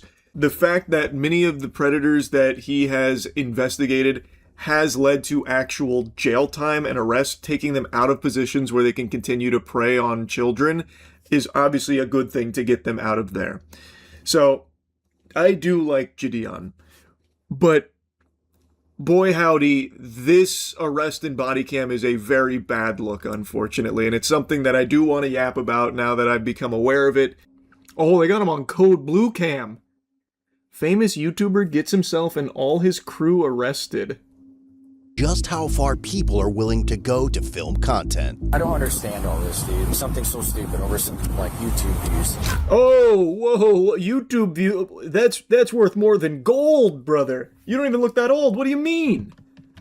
YouTube views is the most important currency there is. People die over that. People fucking kill each other over that shit daily. This ain't a game, man. What do you mean? When a man named Joe contacts Woodhaven police officers from a local McDonald's in Michigan, claiming that his nephew and his friends are stalking him. His nephew is 30-year-old Kenneth Chambers, who runs the YouTube channel Skeeter Gene, which currently has around 2.5 million subscribers and is well known for doing sting operations. Joe tells the officers that Skeeter and his friends have been following him and filming him throughout the day. Over the past several months, Skeeter has amassed millions of views on his channel by posting videos about his uncle. But Skeeter and his friend and collaborator, 25-year-old... So is it... Hold on, let me read that title again. I exposed my own uncle. So is his uncle caught in one of the pedophile stings, or what's going on here? About his uncle. But Skeeter and his friend and collaborator, 25-year-old Jidion... Streaming inside squatter's house until he leaves. Is that the uncle then? Is that Joe? So is he a squatter? Decade or so, he's been financially exploiting and abusing my grandmother, who was also his mother. And before that, he was doing the same thing to his grandmother, which... And he's a Red Wings fan. You forgot to mention that. He is also a Red Wings fan. Are you kidding me? Uh-oh. It's serious. Is my great-grandmother. Skeeter explains that despite repeated warnings from the family, his Uncle Joe refused to leave his grandmother's house and had been squatting there for months. So, he decided... I was gonna go over there and kick his ass myself. But then I thought, wait a minute, I have a YouTube channel. I can get views, yeah, of course. So I can just expose him on the internet and make some money off of him. But according... Okay. How's that going? You're making money off him, but are you actually helping your grandmother? I'm new to this here, but it doesn't seem like it. It seems like it's more about you making money off of your grandmother being exploited than actually getting the fucking problem solved. Am I crazy? That's what it's looking like immediately here. According to Skeeter, when Joe still refused to vacate the home, he came up with a plan alongside Jidion to solve the problem once and for all. He moved Jidion into his grandmother's house, eventually forcing Joe to leave the property and end up at McDonald's. But there we go, he Joe, evacuated. The harassment did not stop there. He claimed Skeeter, Jidion, and their film crew continued following and filming him at the restaurant, ultimately provoking him to call the authorities. But one of the officers soon notices an orange sedan following them as they transport Joe to the Woodhaven Police Department, where a friend is supposed to pick him up. Shortly afterward, Skeeter and Jidion arrive at the station with a large group of people, demanding to speak with Joe. By then, Joe has already left for McDonald's again, and when the detective tells them that Joe is not at the station, Jidion mentions filing a missing persons report, arguing that officers had taken Joe away from the house. Yeah, Joe went missing. You guys stole him. What? Where did they take him, JV? I might have JV like go make like missing people. You know Joe? Yeah, I know Joe. We're trying to find him. He's hiding from us. Yeah, he's not in here, I promise. You promise? Yes. You pinky promise? Yes. I took pictures of him. Alright, I'm so confused, but he's not in the house either, so what's the point? That's like the whole goal, right? To get him out of the house? Mission accomplished? What does this do? Now, I don't understand why they're going across town now, looking to file a missing persons report and bother fast food employees trying to locate this guy. I guess, yeah, maybe just to keep farming him. Pinky promise. Yes, Joe's not in here. I don't trust her. Is it cool if I check real quick just to make sure? Yeah. I can? I'm gonna just check real quick, okay? It's around 3 p.m. now, over 4 hours since this situation first began, and as an officer arrives at the restaurant to speak with Joe again, he has no idea that Skeeter and Jidion are about to bring the storm. I thought for sure that was Jack Doherty. I was gonna say, what the fuck is he doing there? I like Jidion here, but I truly don't understand what this is. I really don't get this. If the goal was to get him out, you got him out. Why are we farming him at fucking McDonald's? This doesn't really seem like it's actually to try and get justice or try and get him out of the house. They're at his house and they're not doing anything illegal. It's just super annoying. They're trying to get him riled up so they get their YouTube views. We're just trying to find somewhere for Joe to go because they have access to the house. They're allowed to be there, and so is Joe, so we can't make something. Yeah, squatters fucking suck. I'm all for annoying the shit out of squatters. Do whatever it takes to get them out of the house. Though I've yapped about squatters so much, bro. I'm not gonna talk your ear off on it for the 100th time. But this is just, it really doesn't feel like it's about that. It genuinely does just feel like it's trying to farm him for views off of it. Because there's just no reason to be chasing him around like fucking restaurants and shit. So they got the Modern Warfare 2 UAV online here, and they are tracking Joe down. They are sniffing him out, hunting him down, and they eventually, it all bubbles over in the Thunderdome McDonald's. Which elicits a big old question mark for me. I don't fucking get it. It just like items on the top shelf of my kitchen, I don't get it. Like, really, why chase him around? Why fucking follow him around the town here like it's some kind of tailing mission in Assassin's Creed? Like, getting a squatter out is something that I think everyone understands and can get behind. You know, that's a big old pat on the ass moment because squatters, for some reason, it becomes such a tricky landmine in the legal system where they end up having more tenant rights than you do as the homeowner. And it's so fucking convoluted, it's so messy, it is disgusting. So I think most people understand wanting to annoy squatters and do what you can on your own to take care of it, since the system doesn't like to actually do anything about it. So oftentimes it does end up with people taking matters into their own hands to try and solve the issue, which it seems like in the beginning that was the goal, but it's clearly morphed into something else, which is now just making a big spectacle out of it to farm as much money and as many YouTube views out of it as possible. And Joe is obviously no peach. He's a real piece of work. This guy, I'm only just now learning about him through these videos, but this guy doesn't really seem like a saint or anything.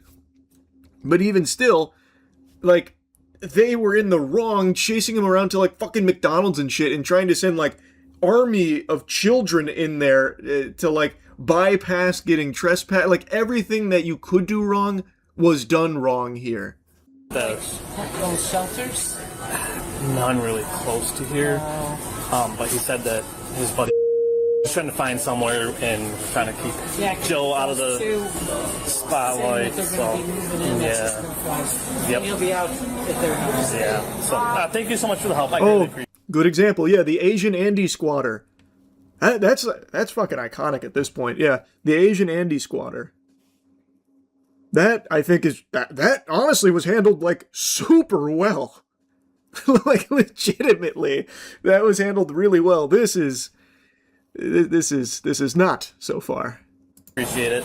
While Joe has stepped out to run an errand, the officer later learned from the restaurant manager that Jidion and his film crew had returned to the McDonald's multiple times looking for him. The manager told officers that despite being asked to leave and informed them that they could not record on McDonald's private property, they continued live streaming. The group is then seen returning to the police station once again, demanding to see Joe. Believing they may head back to the McDonald's in search of him, the officer returns to the restaurant to keep watch. All right, we're gonna go back and deal with them. Hopefully we can see what we can do about getting them out of there, but we'll see.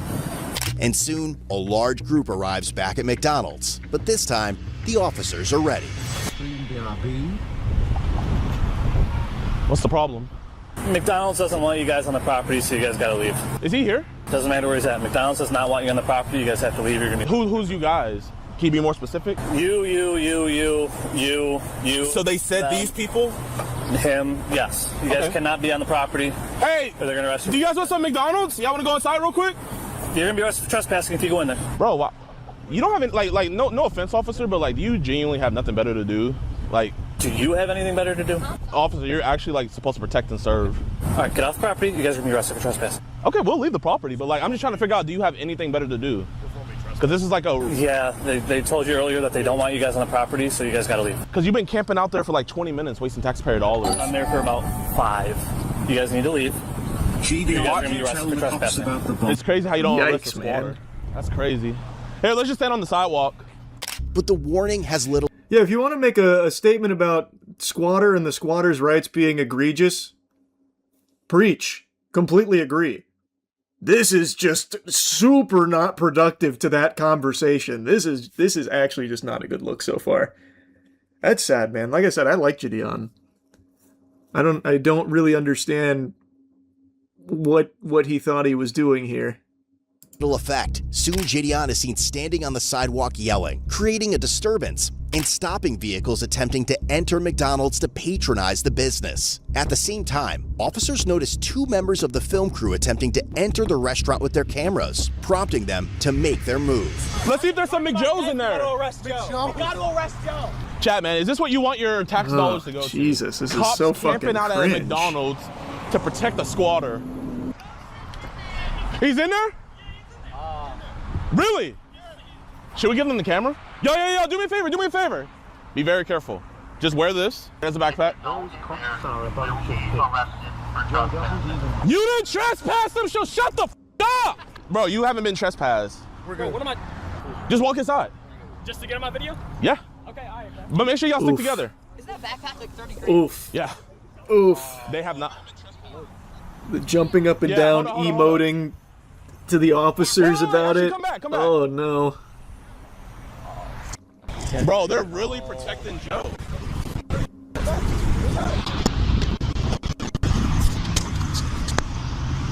And he's recruiting like a bunch of kids to do this. Officer, never trespass them. You can't trespass somebody. 1212 dispatch. We're gonna have one detained at this point. Officer, you cannot trespass somebody. Copy, one detained. Is he going too, Mitchell? Here, give me my backpack, my man.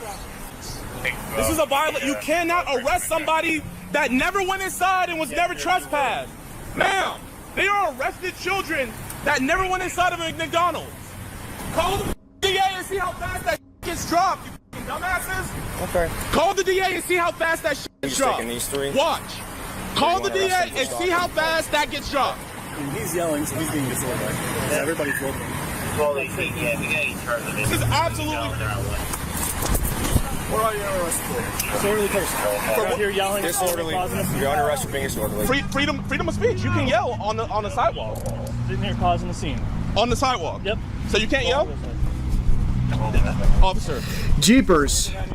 Officer, how fast do you think this is going to get dropped? Do you really think this charge is going to stick? Do you guys really think this is going to stick? Sure, we have a Do you want to waste your DA's time? I am a multi-millionaire. I promise you. I can take this as far as you want.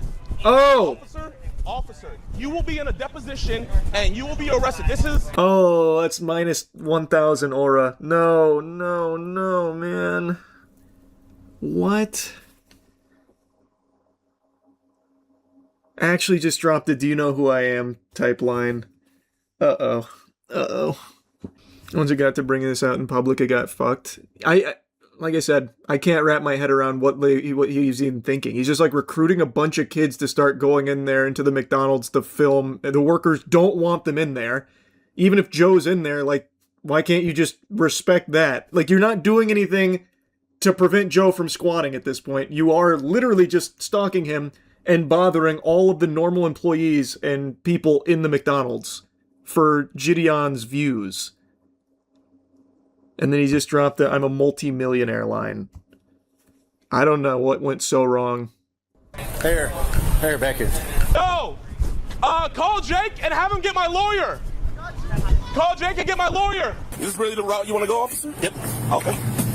You want to waste taxpayer dollars? Yep. Officer, For a second, I thought he was going to say, "I'm going to need your badge and gun. You're fired." Jidion fires the officer.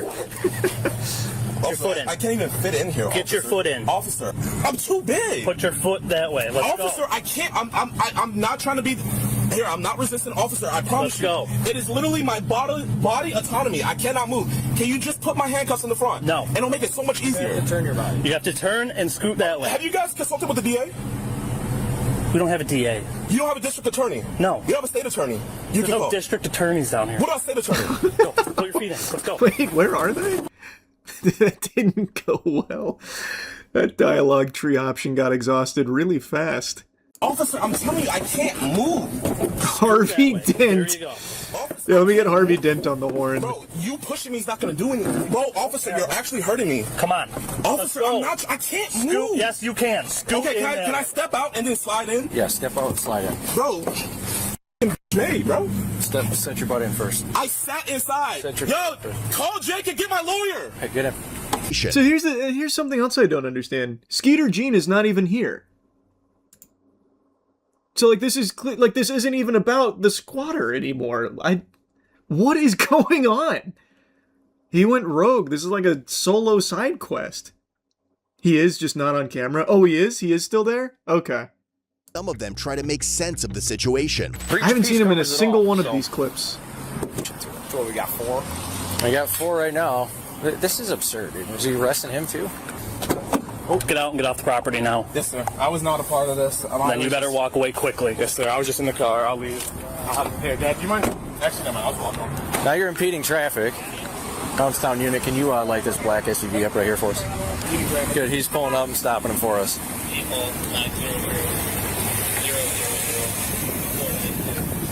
Mark yourself. We were just trying to pick up our friend up. Okay, we can't stop in the middle of the road. Okay. Sorry about that. So he wasn't here. He just arrived. So he must have heard what happened and then showed up. I am flabbergasted at how many people showed up here from stream sniping Jidion. I don't know if he had like made it like a public thing, like, guys, come on, roll through, and turning it into like, you know, fucking Fire Fest of squatters or something here. But like 50 kids come through here, like it was fucking trunk or treat. There were so many kids that showed up that were getting like recruited by Jidion to like go into the McDonald's, let's go, you know, find Joe, that kind of thing. Where's Waldo? Let's go get him, that kind of shit.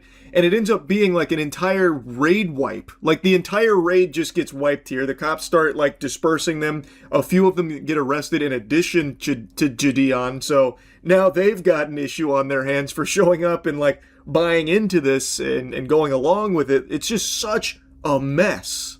I get being frustrated with squatters, but this is just not the way, not at all. He's not squatting in the McDonald's. Exactly. If you guys aren't getting food, get out. No, we are. You saying what? We're just kind of food. Yeah, I was just asking what was going on. How many people showed up for All this this? stuff too? It's like 50 dudes. We were staying at the house, and then we just pulled up. And I gave it to them. They're all still out there. Oh, it's yeah, Joe. I'm gonna hang out with him for a little bit. I don't know if they should. Oh, what about Skeeter? Where did he go? I have no idea where he went. The ones that came up on the property. Did you ticket him? I think you got a ticket. I don't know. The ones that came up on the property and were causing disturbance on the property are the ones that went to jail. I don't even know honestly who we have. We got quite a few. So. All right, thank you. Yep. If they come back into the. What about this black guy over here? He was at the house. Well, and the guy with the glasses. Yeah, I gotcha. So he was at the house. The problem was that they were here, and the ones that were causing an issue here is who went with us right now, because they could have been at the house. They're allowed at the house because someone. Joe looks like he just crawled out of a time machine, bro. This guy looks like he just left Jumanji. Not to come on the property here, and they were on the property and they were causing a disturbance. You're allowed to come on my property. Right.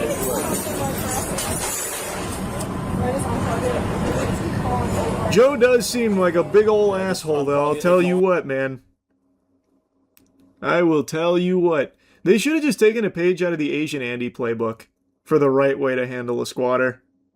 Am I officially under arrest? Yes, sir. I guess. Okay. You're for breach of peace is what it sounds like, all right? Breach of peace. Even though I was on a public easement. Okay. What is the officer's name that arrested me? You'll get all that when we get back to this station. Okay. I just want you guys to know that once this case gets dropped, I am going to get a constitutional rights lawyer, and I'm going to go after you guys' qualified immunity, and you guys will be in a deposition. You will have to answer for that, because the DA is not going to take this case. It's going to get dropped. When it gets dismissed, I am going for your qualified immunity. And damn, it's like some JoJo's Bizarre Adventure Part 2 right there. Telling you what's about to happen. Has it worked out like that so far?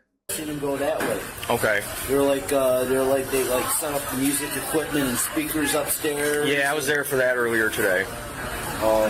This is what I just don't understand. He has been at this McDonald's for presumably hours now. He is not in the house.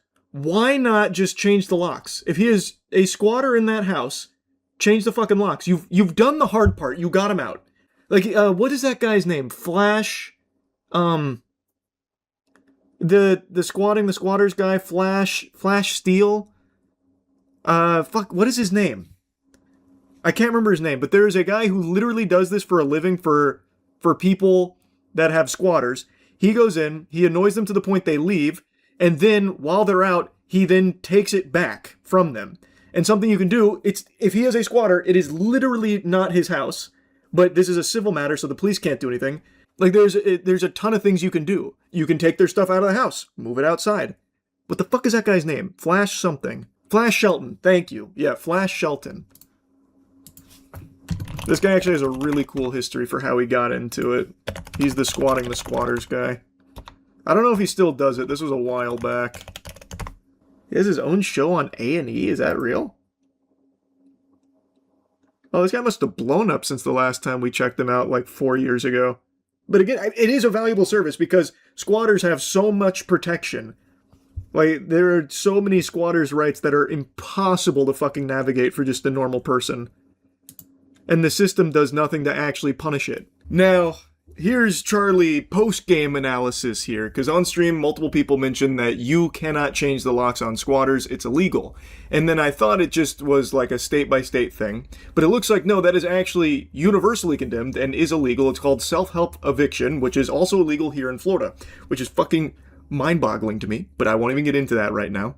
What I find very surprising, though, is that you, as the homeowner, can't change the locks on a squatter when one decides to infect it. But I have seen on numerous occasions with squatters, they go in and one of the first things they do is change the locks, which apparently squatters can do, but you as the homeowner can't, because then you can get arrested and face charges if you do. You also, at least in Florida, cannot move out their items when they're away. Again, items that are unlawfully in your residence, you can't do that. This is what I'm saying, man. When it comes to squatters, there is so much baloney, like just so much fucking horseradish around it, that I am not surprised to see, like, people taking it into their own hands, like the Asian Andy thing. Like what this probably started as, trying to get a squatter out. Like, I understand that. It clearly devolved into something very different there that is pretty hard to justify or defend.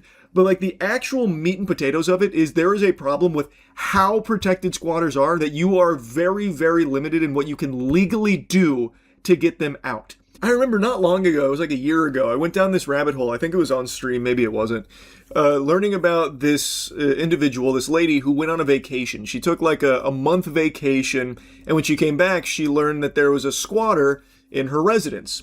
And she tried everything, exhausting all legal options. The police do not do anything about squatters. It is ruled a civil matter. The police literally can't do anything about it, even if there is a drive for them to. Like, if they really want to, they still can't. They legally cannot intervene in a squatting dispute, a squatting situation. But this lady came home, tried everything to get the squatter out, unsuccessful. This battle went on for months, financially butt-fucking her, just draining her, until eventually it made it through the system, and I think it took like over a year to get resolved. But the financial burden that placed upon her was sickening.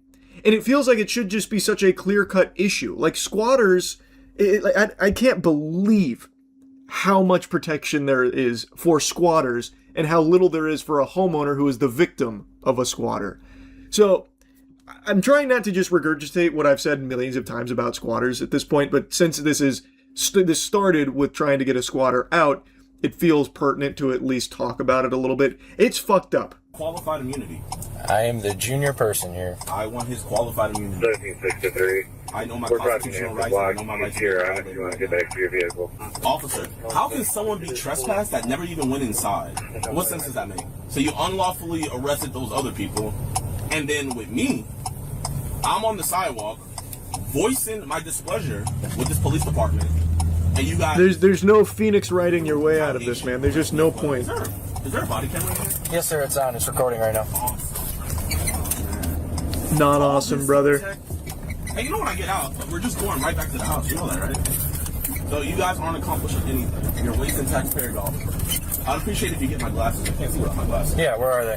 They fell in the bag. Yeah, I'll grab them. Yo, what's good, my man? Don't worry, I'll pay for your bond. It's not gonna sit. You guys can just come up to this counter. Get us with the best civil rights attorney. Yep, right there's good for me. Stay right there for 1 second. Ultimately, Jidion Adams was charged with misdemeanor, stalking, and breach of peace. The other 3 crew members were each charged with 1 count of breach of peace as well. A judge set Jidion's bond at $10,000, which he posted to secure his release. The other 3 crew members also posted personal bonds. While Jidion was in jail, his and Skeeter's fans made hundreds of calls to the Woodhaven Police Department and Downriver Dispatch. Some callers reported fictitious crimes, including a false homicide, while others flooded the Woodhaven Police Department's Facebook page with messages. And upon his release, Jidion launched a campaign called Free Jidion, claiming it would prove his innocence and what he believed was the bias officers had shown in favor of Joe. I'm not sure what all Jidion has said about this after the fact, but that is just horse hockey there, man. There wasn't a bias for Joe. Like, you very clearly went over the line here when it came to this squatting situation, following him around, and then routinely going into that McDonald's, trying to film it, sending an army of kids in there to also do your bidding as well. The employees didn't want you in there doing that either. Like, the actual workers that are just there trying to make a living, now getting, forced into this content to be fucking props, NPCs for this content here, where you've gone way outside the scope of, like, trying to get a squatter out of a residence. Like, it's just, there's no bias here. Like, they did what they were supposed to do. They were called about, like, this disruption here, and they trespassed you, and you kept going. So, like, obviously, this was going to just continue. Like, him and everyone that showed up kept escalating it, so it eventually did lead to these arrests. I don't think there's going to be any, like, long-lasting effects from it. I don't think Jidion or the others that got arrested are going to go to jail or anything. I imagine there will just be, like, a fine or something like that, and that'll be it. But, like, even still, it's such a easily avoidable situation because they took what is something a lot of people understand, trying to get a squatter out, and turned it into this, which is just extremely hard to defend and is just a really bad look. 2026, where his defense attorney will begin addressing the stalking and breach of peace charges. If convicted, he could face up to 93 days in jail for breaching the peace and up to 1 year in jail or a $1,000 fine for stalking. Look at the Code Blue recent post.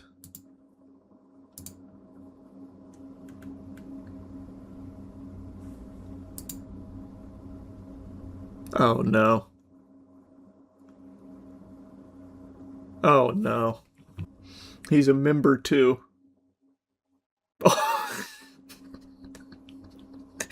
oh fuck.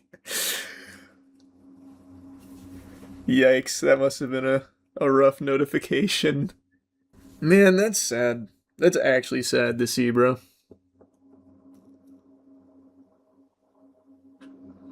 No, the email's not from Jidion. It even says right there, bro, this isn't from them. I'm just saying this is still cringe. This is him. What are you talking about, proven fake? Proven fake by opening your eyes, maybe. Obviously. This is just his community members reaching out. No, he's not. There's no world where he's actually going to jail. That's not going to happen. No doubt in my mind. He's not going for 93 days in jail or a year in jail or anything like that. I have no doubt about that. This is still such a bad look. He did basically everything wrong after getting the squatter out of the house. It'll just be a fine. By the way, Joe has a violent criminal record, so sending kids there to stalk him is even worse. Even without the... That's frightening, but even without the violent criminal record, it's crazy to just start sending random kids to start doing that. got them arrested too, which affects them in the future. No, that's not gonna last or anything. I mean, that sucks. That's definitely like a lesson learned type of moment for them, but I don't think it's going to affect their future or anything like that. You think Jidion can mend his reputation after this if he owns up to the mistakes? I don't see why not. Ultimately, he didn't hurt anyone or anything like that. This was just a extremely poorly handled and seemingly clout-driven spectacle that he was putting on here to try and farm as much money and as many views off of this situation as he possibly could, and flew a little too close to the sun. Like I don't think this is not like I don't think it's unsalvageable. It is just a really bad and embarrassing look. He made a clown of himself here, which is upsetting and disappointing to see. But I imagine he'll own up to it. Like I would think. I'm hoping that he will at least. Hopefully there'll be like a mature response to it from him about this. As I said, I don't think he's going to jail or anything, nor do I think the others that were arrested will see the inside of a cell either. But yeah, just a fucking mess, and really blew that, unfortunately. That's